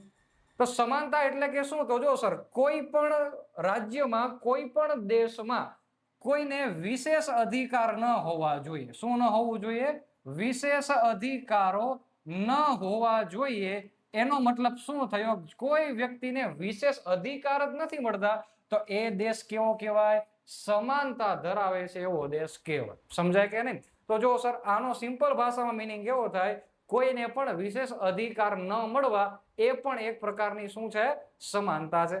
પરંતુ હવે સર આ તો આપણી રીતના વ્યાખ્યા બનાવી. ફરી પાછા આપણે કોઈક તત્વચિંતકને લાવીએ. એક ભાઈ છે જેનું નામ છે પ્રોફેસર લાસ્કી, જે આપણે આગળ જોઈ ગયા હતા ને કઈ જગ્યાએ સ્વતંત્રતા વખતે. તો પ્રોફેસર લાસ્કી એવું કહે છે કે દરેક નાગરિકને એની લાયકાતના મુજબ, એની લાયકાતના પ્રમાણે, જો યાદ રાખજો, દરેક નાગરિકને પ્રોફેસર લાસ્કી એવું કહે છે કે એની લાયકાતના પ્રમાણે વિકાસની તકો મળવી જોઈએ. શું મળવી જોઈએ? વિકાસની તકો મળવી જોઈએ. તો લાયકાતના પ્રમાણે વિકાસની સમાન તક મળવી જોઈએ. જો આ વિધાન કોનું છે? વિકાસની સમાન તક મળવી જોઈએ. તો આ વિધાન કહેનાર વ્યક્તિ હતા પ્રોફેસર લાસ્કી. એટલે કે સર પ્રોફેસર લાસ્કીના રાજ્યશાસ્ત્રના મંતવ્ય મુજબ કોઈ વ્યક્તિ પોતાની લાયકાત પ્રમાણે સમાન તક મેળવતો હોય તો એ આપણે શું કહીએ છીએ? સમાનતા કહીએ છીએ. ચાલો એને આપણે સમજી લે. જેમ આપણે સ્વતંત્રતાના પ્રકાર જોયેલા, એમ અહીંયા તમારે શેના પ્રકાર જોવાના છે? સમાનતાના પ્રકાર જોવાના છે. અને આ સમાનતાના પ્રકારમાં સૌથી પહેલો સરસ મજાનો પ્રકાર છે, અને એ પ્રકાર એટલે કે કુદરતી સમાનતા. કેવી સમાનતા છે? કુદરતી સમાનતા. સ્વતંત્રતાના 3 પ્રકાર હતા ને, એમ અહીંયા સમાનતાના 6 પ્રકાર છે. એટલે ડાયરેક્ટ એક્ઝામમાં પ્રશ્ન નીકળે કે સમાનતાના કુલ પ્રકાર કેટલા. તો પાઠ્યપુસ્તકમાં લખેલું છે એ પ્રમાણે હું તમને કહું તો કેટલા પ્રકાર છે? 6 ટોટલ પ્રકાર છે. તો આપણે હમણાં એક એકને ડિટેલમાં જોવાના છીએ. પાઠ્યપુસ્તકમાં વ્યાખ્યા કઈ આપેલી છે એ જ વ્યાખ્યા હું અહીંયા સમજાવીશ, ઉદાહરણ મારા આપીશ એટલે તમને ખબર પડે. પણ પહેલા એટલું ધ્યાનમાં રાખવાનું કે આના ટોટલ કેટલા પ્રકાર છે? 6 પ્રકાર છે. એમાં પહેલી કઈ? તો કે કુદરતી. સ્વતંત્રતામાં આ જ શબ્દ હતો. જો તમે બીજા નંબરની કેવા પ્રકારની છે? તો બીજા નંબરની જે આપણને સમાનતા જોવા મળે છે એ છે સામાજિક સમાનતા. કેવી સમાનતા છે? સામાજિક સમાનતા. આપણે ઉદાહરણ સાથે આગળ જોશું. મેં તમને કીધું એમ ત્રીજા નંબરની સમાનતા જે કે તમને જોવા મળે છે એ છે રાજકીય સમાનતા. કેવા પ્રકારની છે? રાજકીય સમાનતા. તો જો સર ટોટલ 6 પ્રકારમાંથી 3 પ્રકાર તો એવા છે કે જે અગાઉ આપણે સ્વતંત્રતામાં જોઈ ગયા. એ જ વસ્તુ તમને દેખાય. આ પાછળ ખાલી શબ્દ એવો આવશે કે અહીંયા સમાનતા લખવાનું છે. શું લખવાનું છે? સમાનતા લખવાનું છે. ક્લિયર થાય છે? ચોથા નંબરની અને ખૂબ જ મહત્વની સમાનતા આપણે અગાઉ જોઈ ગયા છીએ, એવું જ નામ છે. અને એ કેવી સમાનતા છે? આર્થિક સમાનતા. ટોટલ કેટલી છે? 6. એમાં ચોથી કઈ છે? આર્થિક સમાનતા. 5મા નંબરની અને ખૂબ જ સરસ મજાની સમાનતા જે તમારે સમજવાની છે એનું નામ છે કાનૂની સમાનતા. જો તો દોસ્તો યાદ રાખજો કેવી છે? કાનૂની સમાનતા. અને અંતિમ અને જોરદાર સમાનતા જે અહીંયા લખેલી છે અને એ છે આંતરરાષ્ટ્રીય સ્તરે સમાનતા અંગેની જોગવાઈ.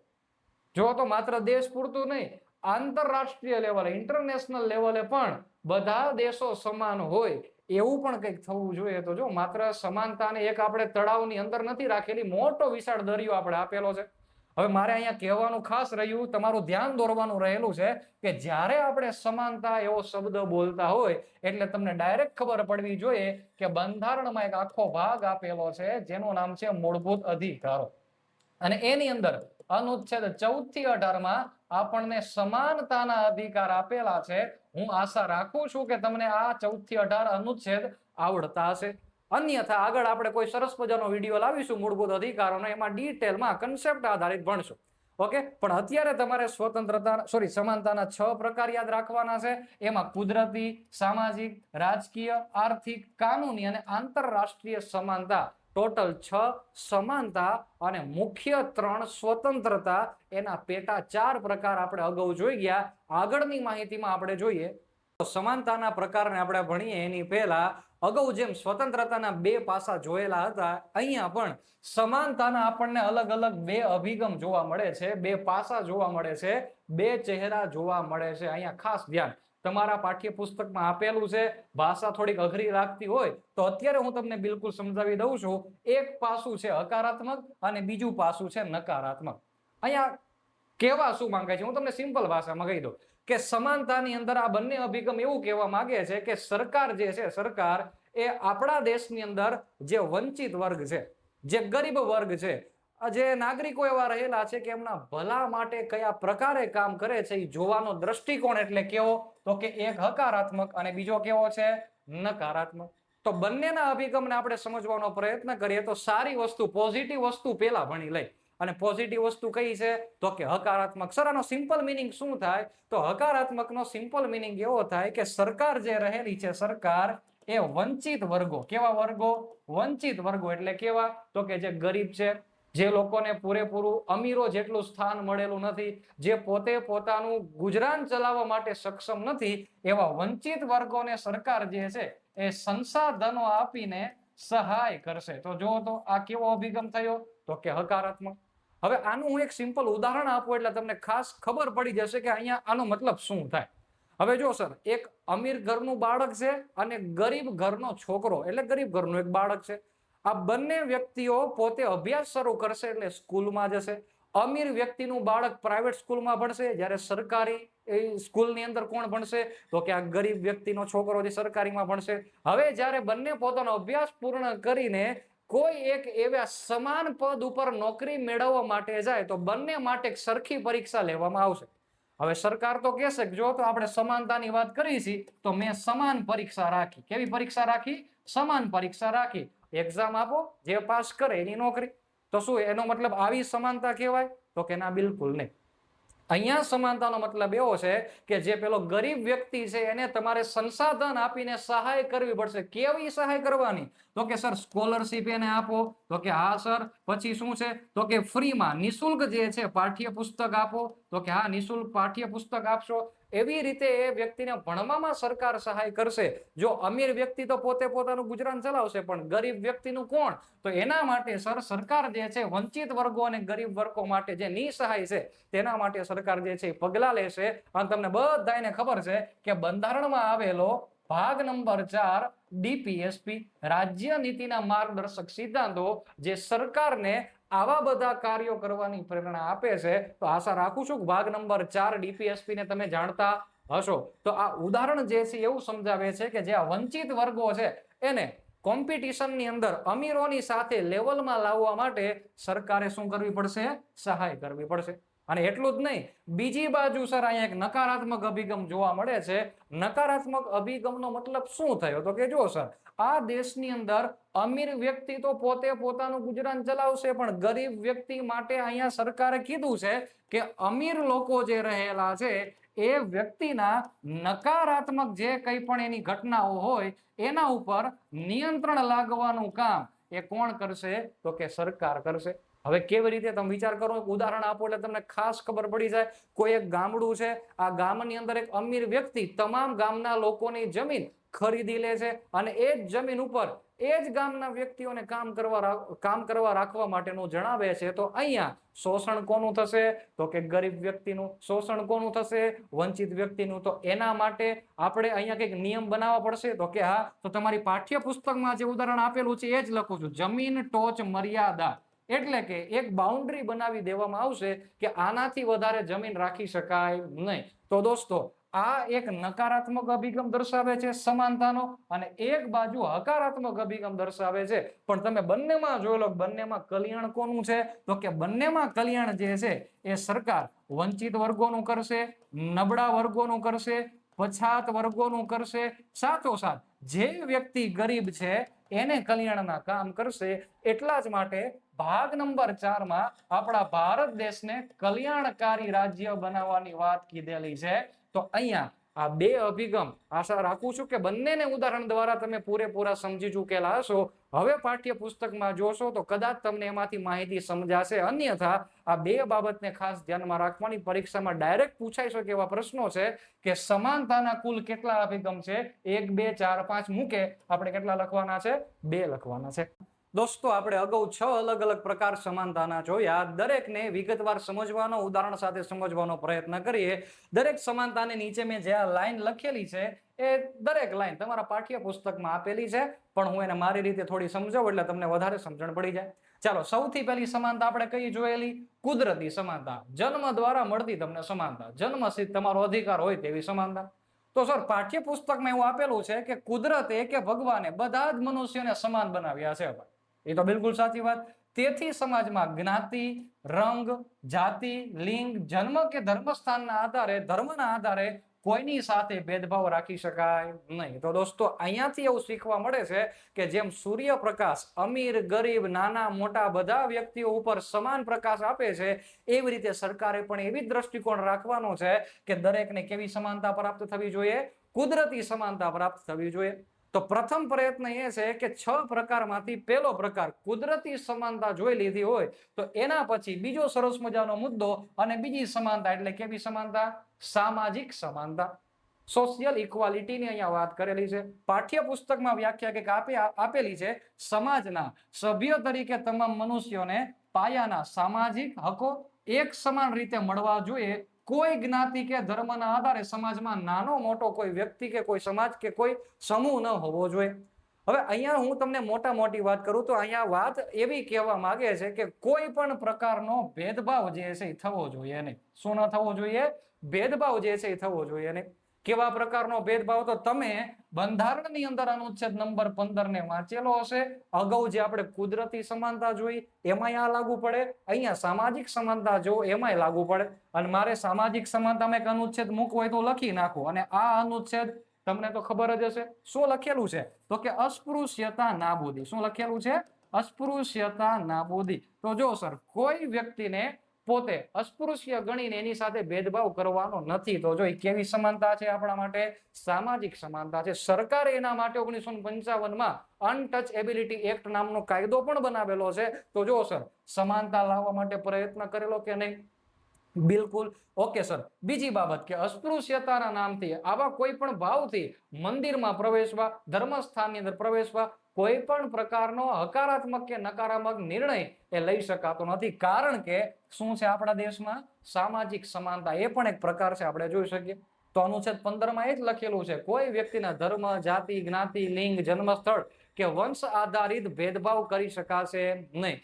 પણ એક બાબતને ખાસ તમારે ધ્યાનમાં રાખવાની છે, અને એ બાબત એટલે કે અનુચ્છેદ નંબર 15(3) લખેલું છે ને તે શું લખેલું છે? તો કે સર મહિલાઓ અને બાળકો માટે. કોના માટે? મહિલાઓ અને બાળકો માટે જો કોઈ વિશેષ છૂટછાટ પ્રદાન થાય. કેવી છૂટછાટ? વિશેષ છૂટછાટ પ્રદાન થાય તો એ આવી કોઈ સામાજિક સમાનતાનો ભંગ ગણાતો નથી. તો અહીંયા એક બાબત તમારે ખાસ ધ્યાનમાં રાખવાની છે, એની ઉપર ખાસ ફોકસ રાખજો. કુદરતી સમાનતા, એના પછી કેવી સમાનતા છે? સામાજિક સમાનતા. ત્રીજા નંબરની સમાનતાને આપણે સમજવાનો પ્રયત્ન કરીએ તો એ કેવી સમાનતા છે? રાજકીય સમાનતા, પોલિટિકલ ઇક્વાલિટી. હવે આનો મિનિંગ શું થાય? આનો મિનિંગ જે પાઠ્યપુસ્તકમાં આપેલો છે એ તમે સમજી લ્યો, અથવા તો મેં તમને રાજકીય સ્વતંત્રતા ભણાવી એ સમજી લો તોય તમને ખબર પડી જાય. એટલે આમાં કઈ જાજુ સમજવા નથી, પણ હું તમને ડિટેલમાં કહી દઉં. ચાલો, દેશના તમામ નાગરિકોને શાસન વ્યવસ્થામાં અને જાહેર કાર્યોમાં કે નિર્ણયોમાં ભાગ લેવાની એક સરખી તક મળવી, એને કેવી સમાનતા કહેવાય? રાજકીય સમાનતા કહેવાય. હવે જો સર, મેં તમને અગાઉ કીધું હતું, હજુ રિપીટ કરીશ કે આપણા દેશમાં સાર્વભૌમ વયસ્ક મતાધિકાર છે. એટલે કે આપણા દેશની અંદર કોઈ વ્યક્તિ રંગના આધારે મતદાન કરવા આવે એવું કોઈ દિવસ નક્કી નથી થતું. અમેરિકામાં એવું હતું. અમેરિકામાં કાળા ગોરાનો ભેદભાવ હતો. કાળા લોકો મતદાન નહોતા કરી શકતા. જ્યારે ભારતમાં હાલમાં એવું છે તો કે ના નથી. એનું કારણ શું છે? તો કે જો સાહેબ રાજકીય સમાનતા. આપણા દેશમાં એક જ ભેદભાવ છે મતદાન માટેની. કયો છે? તો કે વય મર્યાદાનો ભેદભાવ. કેવો વય મર્યાદા? તો કે 18 વર્ષથી મોટી ઉંમરના લોકો જ મતદાન કરી શકે છે. 18 વર્ષથી નાના મતદાન કરી શકતા નથી. જો કે આ ભેદભાવ ન કહેવાય. વૈજ્ઞાનિક દ્રષ્ટિકોણથી સમજણ શક્તિના વિકાસ બાબતની આ વાત કીધેલી છે, તેમાં મનોવિજ્ઞાન પાછું લાગુ પડે. એટલે અત્યારે હું તમને એટલી વાત જણાવું કે આ વયસ્કનો મતલબ આવો થાય. પુખ્ત વય મતાધિકાર, તો આપણા દેશમાં કારા ગોરા સ્ત્રી પુરુષમાં કોઈ પણ પ્રકારનો ભેદભાવ નથી. સાથોસાથ અહીંયા સ્ત્રીઓ માટે કે બાળકો માટે કોઈ વિશેષ જોગવાઈ થઈ, મેં જે તમને અગાઉ કીધું એ રાજકીય સમાનતાનો ભાવ ગણવામાં આવશે, એ ભેદભાવ ગણવામાં આવતો નથી. તો આપણે અલગ અલગ સમાનતાને જોતા જઈએ છીએ. જેમ જેમ આપણે આગળ વધીશું એમ બીજી પણ બાકી રહેલી સમાનતા જે રહેલી છે એની ચર્ચા કરીએ. અને એના પછીનો મુદ્દો આવે છે અને એ ખૂબ જ સરસ મજાની કેવી સમાનતા? આર્થિક સમાનતા. આર્થિક સમાનતા એટલે શું સર? તો કે બધા એના પગાર સરખા કરી દો, કલેક્ટરનો સરખો ને કંડક્ટરનો સરખો. તો એવી સમાનતાની આ વાત નથી. અહીંયા ખાસ ધ્યાન રાખજો. અહીંયા જે સમાનતા જે છે એ શું કીધું છે?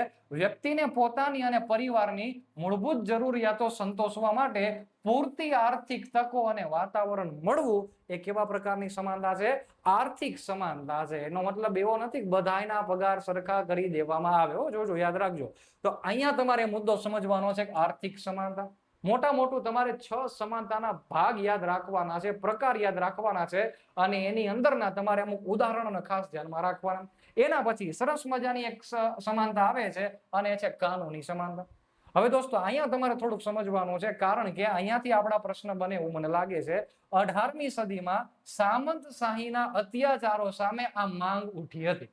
હવે ઘણા લોકો પહેલી વખત જોતા હોય અથવા સાંભળતા હોય સામંતશાહી, કદાચ જો આઈડિયા ન હોય તો હું સમજાવું છું.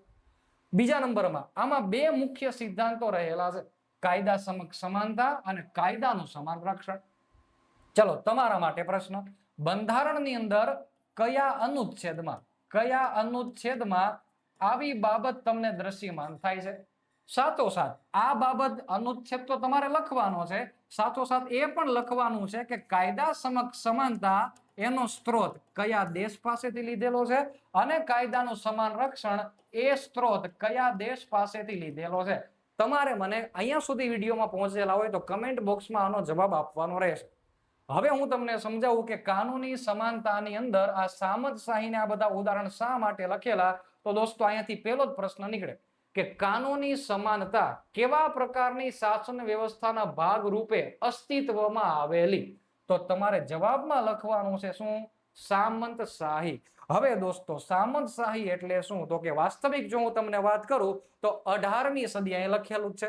18મી સદીમાં ખાસ કરીને જો મારે તમને સમયગાળો કેવો હોય તો 1701 થી 1800 ના સમયગાળા દરમિયાન, 1701 થી 1800 ના સમયગાળા દરમિયાન ફ્રાન્સ નામનો એક દેશ, કયો દેશ છે? ફ્રાન્સ નામનો એક દેશ. ફ્રાન્સની અંદર જે રાજા હતા એ રાજા પોતાની સાથે જે પોતાનું મંડળ રાખે, આ મંડળની અંદર જે વ્યક્તિ રાજાના ખાસ વ્યક્તિ હોય એ કોણ હોય? તો કે સર અમીર વ્યક્તિ હશે. અને આ અમીર જે છે એ પ્રજાની ઉપર શું કરશે? તો કે પોતાના મન ફાવે તેવા નિયમ લગાડશે, એમની ઉપર જુલમ કરશે, એમના અધિકારોને સ્વતંત્રતા અને આઝાદીનું શું કરશે? તો કે જોખમમાં મૂકશે, મન ફાવે તેવું વર્તન કરવા નહીં દે. એટલે એક સમય એવો આવશે કે સર રાજાની વિરુદ્ધમાં રહેલા અમીર લોકો જે છે, સામંત લોકો જે રહેલા છે, એ સામંતશાહી વ્યવસ્થાને દૂર કરવા માટે આંદોલન થશે. અને આંદોલનનો પીરિયડ જ મેં અહીંયા લખેલો છે અને એના ઉપરથી જ આપણને જોવા મળે કે કાનૂની સમાનતા અને એના 2 મહત્વના કન્સેપ્ટ. તો અહીંયા ફ્રાન્સમાંથી ઉદ્ભવેલી આ ઘટના છે કે જે આપણને કાનૂની સમાનતાનો દરજ્જો આપે છે. તો આ સમાનતાનો પ્રકાર આપણે જોઈ લીધો. હવે અંતિમ અને ખૂબ જ મહત્વપૂર્ણ એવી સમાનતા એટલે કે આંતરરાષ્ટ્રીય સમાનતા. આંતરરાષ્ટ્રીય સમાનતાનો મતલબ થાય શું? તો દોસ્તો અહીંયા છે ને રાષ્ટ્ર વચ્ચેની વાત કીધેલી છે, એક દેશ અને બીજો દેશ. હવે જો આપણા દેશની અંદર વ્યક્તિ વચ્ચેની તો જોઈ, પણ રાજ્ય શાસ્ત્રીઓ ક્યાં સુધી પહોંચી ગયા જોવો તો ખરા કે એક દેશ અને બીજો દેશ એ કેવા છે? તો કે સમાનતાનો દ્રષ્ટિકોણ ધરાવે છે.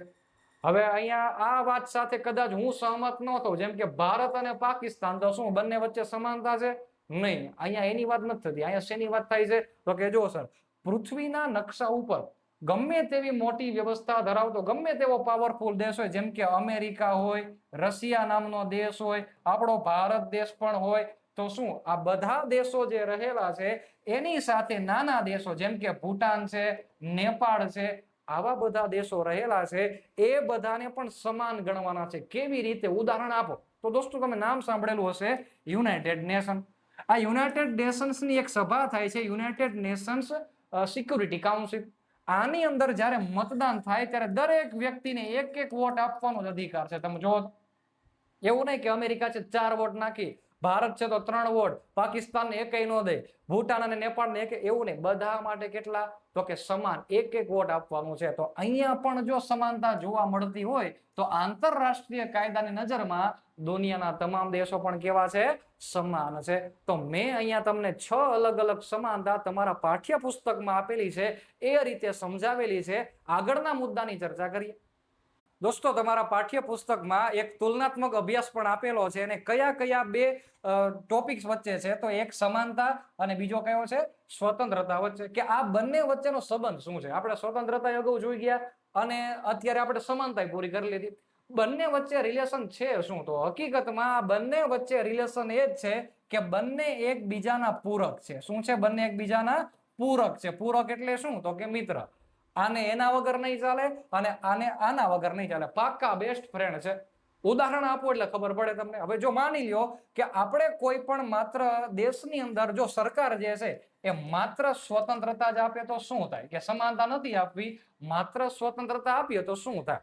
તો માત્ર સ્વતંત્રતા આપો ને સર, તો જે વ્યક્તિ વંચિત છે, આપણે અગાઉ જોયું ને, જે વ્યક્તિ વંચિત છે, ગરીબ છે, જે નબળા વર્ગોના લોકો જે છે એ ત્યાંના ત્યાં જ રહેવાના. અમીર લોકો જે રહેલા છે એ એમની સ્વતંત્રતા જો એમને બધી મળી રહેશે, જો સમાનતા જ ન મળે, માત્ર સ્વતંત્રતા મળે, તો આ અમીરો જે છે એનું વર્ચસ્વ ખૂબ વધારે પહોંચતું કરી દેશે. અને જ્યારે ગરીબો ઉપર અત્યાચાર કરવાના શરૂ કરી દેશે, એ પોતાની સ્વતંત્રતાનો દુરુપયોગ કરશે. જ્યારે ગરીબ પાસે છે શું? તો કે કંઈ જ નથી. એટલા માટે આ સ્વતંત્રતા એના ખાસ મિત્રની જોડે રાખીને કહે છે કે મારે સમાનતા તો જોઈએ. ઉદાહરણને ઉલટાવી દઈએ કે આ કહે છે કે હું એકલા પણ કામ ન કરું, પણ માની લો કે એવું કરે કે સરકાર માત્ર ને માત્ર બધા લોકોને સમાન કરવામાં જ પડે, તો કે આપણે કામ કરીએ, સ્વતંત્રતા તો આપી દેશું ચાલો ને પછી ક્યારેક, પણ માત્ર આપણે બધાને શું કરીએ? સમાનતા રાખીએ. તો જો આવું થાય તો સ્વતંત્રતા જે અત્યારે આપણને મળે છે એ સ્વતંત્રતા આપણને મળતી બંધ થઈ જાય. કેમ? કેમ કે દેશમાં સમાનતા લાવવામાં આવે. તમને બોલવાની આઝાદી ન મળે, તમને હરવા ફરવાની આઝાદી ન મળે. કેમ? કેમ કે માત્ર આપણા દેશમાં છે શું? સમાનતા. આખો દેશ એક જેલ બની જાય. શું બની જાય? જેલ બની જાય. કેવી રીતે? તો ચાલો હું તમને ઉદાહરણ આપું. જેલની જ વાત નીકળી છે તેનું જ ઉદાહરણ લઈએ તો જો સર, જેલની અંદર બધા માટે નિયમો સમાન, જેલની અંદર બધા લોકોના કપડા સરખા, બધાને જમવાનું સરખું, બધા વ્યક્તિઓને ઊંઘવાનું પણ સરખું, બધા વ્યક્તિઓને સવારના નિયમ પણ સરખા. હવે સર, બધી વસ્તુ સરખી જ છે તો મારે કેવું જ કહેવાય ને કે જેલમાં તો 100% સમાનતા છે. હા કે ના? તો હા, બિલકુલ સાચું. તો જેલમાં 100% સમાનતા છે, ત્યાં શું નથી? તો કે ત્યાં સ્વતંત્રતા નથી. ત્યાં શું નથી? સ્વતંત્રતા નથી. એટલે કે તેઓ મન ફાવે તેમ હરી ફરી શકે નહીં, મન ફાવે તેમ બોલી શકે નહીં. હવે આ કે મારે મોબાઈલમાં વાત કરવી થઈ શકે? ન થાય. કારણ શું છે? કેમ કે સ્વતંત્રતા પ્રાપ્ત થતી નથી. તો જો તો હવે આમાંથી માત્ર આપણે કોઈ એક વસ્તુ આપીએ તો દેશ કેવો થઈ જાય? જેલ જેવો થઈ જાય. તો આપણે કેવું કહી શકાય ને કે સ્વતંત્રતા અને સમાનતા એ બંને એકબીજાને કેવા છે? પૂરક છે, મિત્ર છે. એ બંને એકબીજા વગર અધૂરા છે, એવું કેવું હોય તો કહી શકાય. દોસ્તો, તમારી પાઠ્યપુસ્તકમાં આપેલો અંતિમ મુદ્દો એટલે કે સામાજિક ન્યાય. આપણે 3 પિલર જોવાના હતા, જેમાં સૌથી પહેલો પિલર લોકશાહીનો આપણે જોઈ ગયા છીએ, અને કયો હતો? તો કે સ્વતંત્રતા. બીજા નંબરના પિલરનું નામ શું હતું? તો કે સર સમાનતા. અને હવે આપણે ત્રીજો પિલર પહોંચી ગયા છીએ, કયો છે? સામાજિક ન્યાય.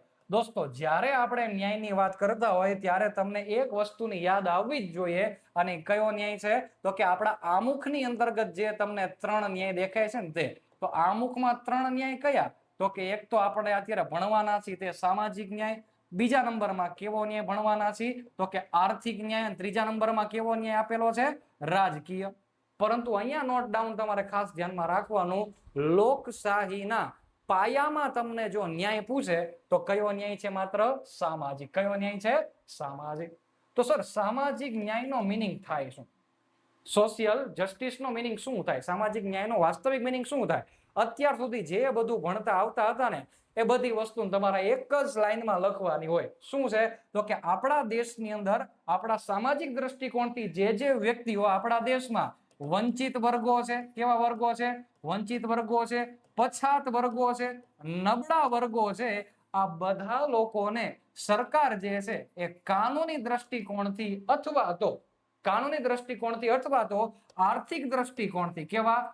આર્થિક દ્રષ્ટિકોણથી સહાય કરવા માટે જે કામ કરે એને શું કહેવાય?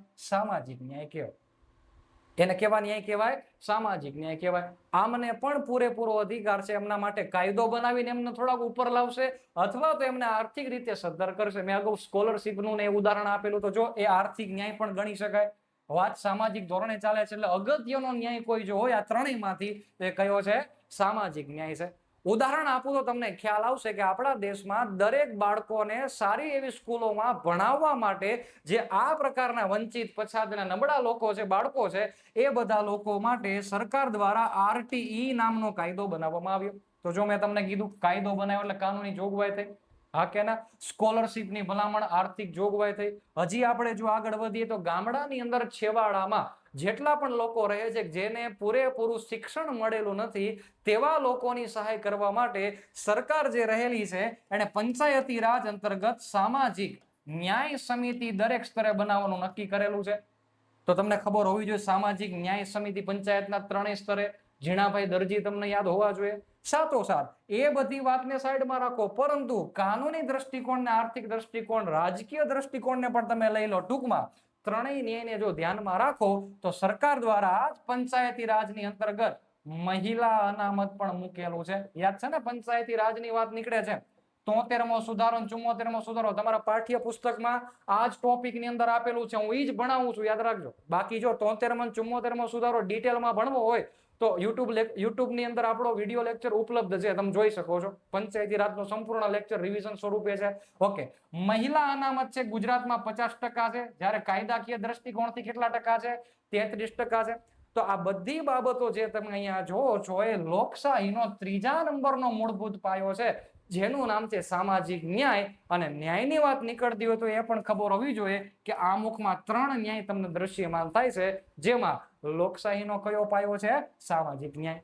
હવે દોસ્તો, આખા પાઠ્ય પુસ્તકમાં ધોરણ 11ના પાઠ નંબર 2માં જેટલા પણ આવા અંગ્રેજી તત્વચિંતકો આપેલા છે, વિચારકો આપેલા છે, એમણે કયા કયા વિચારો આપેલા એને હું એક ટેબલ બનાવેલું છે. અલગ અલગ 2 સ્લાઇડમાં આપણે એને જોઈ લઈએ. તો જો સર, એ વિચારકનું નામ છે, લોકશાહીમાં કયા બાબતની એમણે વાત કીધેલી છે તે, અને એમનો મુખ્ય સિદ્ધાંત શું હતો તે. હવે આ બધી બાબતોને આપણે ઓલરેડી અગાઉ ભણી ચૂક્યા છીએ. ખાલી તમારે આ નામથી માહિતગાર થવાનું છે. હવે આને તો તમે ઓળખો જ છો. જો લેક્ચર અહીંયા સુધી પહોંચેલા હોય તો આનો તો તમારો મિત્ર થઈ ગયો છે, પ્રોફેસર લાસ્કી. એને શેના માટે વાત કરી તો મેં લેક્ચરની શરૂઆતમાં જ કીધું, સ્વતંત્રતા અને સમાનતા માટે. સમાનતામાં મેં તમને સમજાવ્યું હતું, સ્વતંત્રતામાં સમજાવ્યું હતું. શું કીધું હતું? આ લખ્યું જો, સ્વતંત્રતા વિશે એવી વાત કીધી કે એ એક વાતાવરણ છે. હા કે ના? હું સમજાવ્યું હતું, જો તો. અને મનુષ્યને પૂર્ણ વિકાસની તકો પ્રાપ્ત થાય છે. સમાનતામાં એ જ વાત કીધી કે સમાનતા એટલે કે આવકની એક સરખી વહેંચણી અને દરેકને આગળ વધવાની સમાન તક આપવી. એ કોના મત પ્રમાણે? લાસ્કીના પ્રમાણે જે કહેવાય એ આ પ્રકારનો સિદ્ધાંત હતો. બીજા નંબરના ભાઈ છે જીન જેક્સ રૂસો. આપણે યાદ જ રાખશું રૂસા ભાઈ. શું નામ છે? રૂસો. જે તમારી પાઠ્ય પુસ્તકમાં આટલું જ નામ લખેલું છે, રૂસો. એને સર વાત કરી કુદરતી સ્વતંત્રતાની. આપણે અગાઉ જોઈ ગયા ને 3 સ્વતંત્રતા, કુદરતી, નૈતિક અને સામાજિક નાગરિક. એમાં કુદરતી સ્વતંત્રતા વિશે કહે છે કે મનુષ્ય મુક્ત જન્મે છે, પરંતુ તે બધે જ બંધનોમાં જકડાયેલો છે. સાચી જ વાત છે. આપણે સરકારી નોકરીની તૈયારી કરી, શું બંધનમાં જકડાયેલા જ છીએ ને ભાઈ? પરિવારની જવાબદારી, લગ્ન કરવાની જવાબદારી. બિલકુલ સાચું. રૂસોભાઈ સાચું કહે છે કે હા ભાઈ, અમે જકડાયેલા જ છીએ. જો તો જોન લોક, ચલો સાહેબ, કુદરતી સ્વતંત્ર. હા ભાઈ, કુદરતી સ્વતંત્રતાનું કહે છે. એ કઈક આવો સિદ્ધાંત આપે કે માણસને જીવવાનો, આઝાદીનો અને મિલકતનો હક કુદરતે પોતે આપ્યો છે. સામાજિક કરારના સિદ્ધાંત દ્વારા સમજાવેલું છે ભાઈ. તો આને આપણે યાદ રાખશું, પણ આ એટલો બધો મહત્વનો નથી. આ પેલા 2 વ્યક્તિ આપણા માટે અગત્યના, કેમ કે તમારી બુકમાં વારે ઘડી આ 2નો જ ઉલ્લેખ કરેલો છે. ઓકે, થોમસ હોબ્સ આની પણ વાત કીધેલી છે, ધ્યાન રાખજો. એને સર કુદરતી સમાનતાનો વિચાર આપેલો. હવે જો જીપીએસસી, યુપીએસસી જેવી પરીક્ષામાં તમને આ બધાના નામ અને એમના સિદ્ધાંત કયા કયા આપેલા છે એનું જોડકું ડાયરેક્ટ પૂછે છે, અથવા તો એના વિધાન પણ ડાયરેક્ટ પૂછીને જોડકું પૂછે. તો સર આ હોબ્સ નામનો વ્યક્તિ છે એવું કહે છે કે મનુષ્ય જે છે અન્ય જીવથી જુદો છે. સાચી વાત છે, સાચી વાત. મનુષ્ય અન્ય જીવથી જુદો જ છે ને ભાઈ? બિલકુલ જુદો છે. ચાલો આગળના મુદ્દામાં જોઈ લઈએ કે જ્હોન સ્ટુઅર્ટ મિલ નામનો વ્યક્તિ કહે છે વ્યક્તિગત સ્વતંત્રતા બાબતે કે વ્યક્તિગત સ્વતંત્રતા કે જે પોતાને આઝાદી મળવી જોઈએ એ રાજ્ય તેમાં દખલગીરી. તો અત્યાર સુધી મેં એ જ કથા કરી. તો એ આ કાકાએ કીધું. કોણે? સ્ટુઅર્ટ મિલ કાકાએ કીધું. ચાલો, જ્હોન રોલ્સ. સામાજિક ન્યાય વિશે વાત કરી, જે આપણે અત્યારે ભણ્યા સામાજિક ન્યાય હમણાં એની વાત કીધી. આધુનિક ન્યાયનો સિદ્ધાંત આપ્યો છે. જો અહીંયાથી પ્રશ્ન બને, આધુનિક ન્યાયનો સિદ્ધાંત આપનાર કોણ? John Rolls. ચાલો એને પણ આપણે જોઈ લઈએ. સમાજમાં હકારાત્મક સમાનતા લાવવા માટે પાછળ રહી ગયેલા પછાત વંચિત વર્ગોની વિશેષ સંભાળ રાખવી ફરજિયાત છે. Okay, most IMP Rajendra Prasad શેના માટે વાત કરી? તો કે રાજકીય સમાનતા. મેં ઉદાહરણ આપેલા ને હમણાં, એ રાજકીય સમાનતાની વાત કરેલી. જો સર, રાજેન્દ્ર પ્રસાદ સાહેબ એવું કે છે સ્વતંત્ર ભારતમાં લોકશાહી વિશે વિશેષ એમણે વિધાન આપેલું છે કે હવે આ દેશમાં બધા જ રાજા છે અને બધી જ પ્રજા છે. બધા રાજા ને બધી પ્રજા, કોઈ વ્યક્તિ રાજા નથી. આ દેશની અંદર પ્રજા જ રાજા છે, કેમ કે લોકશાહી છે એટલા માટે. તો બધાય રાજા ને બધાય પ્રજા. જો તો આ વિધાન કોનું છે? ભારતના સૌથી પહેલા રાષ્ટ્રપતિ એટલે કોણ? રાજેન્દ્ર પ્રસાદ. બંધારણ સભાના મુખ્ય અધ્યક્ષ હતા તે વ્યક્તિ. ઓકે, ખૂબ સરસ મજાના એવા વ્યક્તિ મહાત્મા ગાંધી અને ડોક્ટર બાબા સાહેબ આંબેડકર, BR આંબેડકર વાત કરેલી છે ઓલવેઝ સામાજિક સમાનતા માટેની. શું કીધેલું એમણે? તો કે જ્ઞાતિવાદ અસ્પૃશ્યતા નાબૂદ કરવા પ્રયત્નો કર્યા, બંધારણમાં અસ્પૃશ્યતા નિવારણનો પાયો નાખ્યો. આમાં મારે રાજા રામમોહન રાય નું નામ લખવું હોય તો લખી શકું, રામમોહન રાય. તો આ બધા લોકો એ ઐતિહાસિક દ્રષ્ટિકોણથી તો મહત્વના છે, પણ રાજ્યશાસ્ત્રની અંતર્ગત પણ આપણા માટે કામના છે. તો તમામ પાઠ્યપુસ્તકમાં જે આવા તત્વચિંતકો છે એનો સાર આપણે મેળવી લઈએ. તો દોસ્તો, હવે પાઠ્યપુસ્તકને એક વખત નજર કરી લઈએ કે એની અંતર્ગત જે મેં ભણાવ્યું એ જ આપેલું છે ને. તો ચાલો, તમારી બાજુમાં પાઠ્યપુસ્તક હોય તો તમે જોઈ શકો છો. જે અગત્યની માહિતી છે એને મેં હાઇલાઇટ કરીને મૂકેલી છે. તો ટોપિક નંબર 2, લોકશાહીના પાયાના મૂલ્યો જોયું હતું આપણે. સ્વતંત્રતા, સમાનતા અને સામાજિક ન્યાય જેવા મૂલ્યોનો અભ્યાસ કરીશું, અને એ જ મેં તમને કરાયો. સાર્વભૌમત્વ મનુષ્યની સ્વતંત્રતા વત્તે ઓછે નિયંત્રિત કરે છે. 1 માર્કનો પ્રશ્ન બને છે કે નીચેનામાંથી મનુષ્યની સ્વતંત્રતાને વધુ કે ઓછી માત્રામાં કોણ નિયંત્રિત કરે છે? તો સાર્વભૌમત્વ. ખબર હોવી જોઈએ. ચાલો, સ્વતંત્રતાની વ્યાખ્યા શું આપણે અગાઉ જોઈ ગયા હતા, એ જ અહીંયા લખેલી છે. મેં મારી દ્રષ્ટિકોણથી તમને સમજાવેલી, તો તમે જોઈ શકો છો. જો ઓલા ભાઈનું નામ આવ્યું પ્રોફેસર લાસ્કીના શબ્દોમાં કહીએ તો મેં તમને આ થિયરીની બદલે એક અલગ જ વિષયથી, અલગ જ દ્રષ્ટિકોણથી સમજાવ્યું છે, જે તમને ખૂબ જ સરળ રીતના યાદ રહી ગયું હશે. બીજો મુદ્દો છે સ્વતંત્રતાના 2 પાસા, નકારાત્મક ને હકારાત્મક. તો હાઇલાઇટ કરેલું છે 2 પાસા છે, એક નકારાત્મક ને બીજું કેવું છે? હકારાત્મક. તો પ્રથમ પાસું જે છે વ્યક્તિનું અંગત કે ખાનગી જીવન, અને બીજું પાસું જે છે એ શું છે? એનું જાહેર જીવન. પણ મેં તમને કીધું હતું ને કે કોઈને અડચણ ન થવી જોઈએ. તો અહીંયા ખાસ ધ્યાનમાં રાખવાનું, વ્યક્તિના વ્યક્તિત્વના સર્વાંગી વિકાસને પહોંચતી સ્વતંત્રતા એ હકારાત્મક સ્વતંત્રતા છે. હવે આ બધું ડિટેલમાં સમજાવ્યું છે, તમે અગાઉ જોયું હોય તો આ માત્ર તમને દેખાડું છું કે આવું આપણે ભણી ગયા. ચાલો, સમાનતા.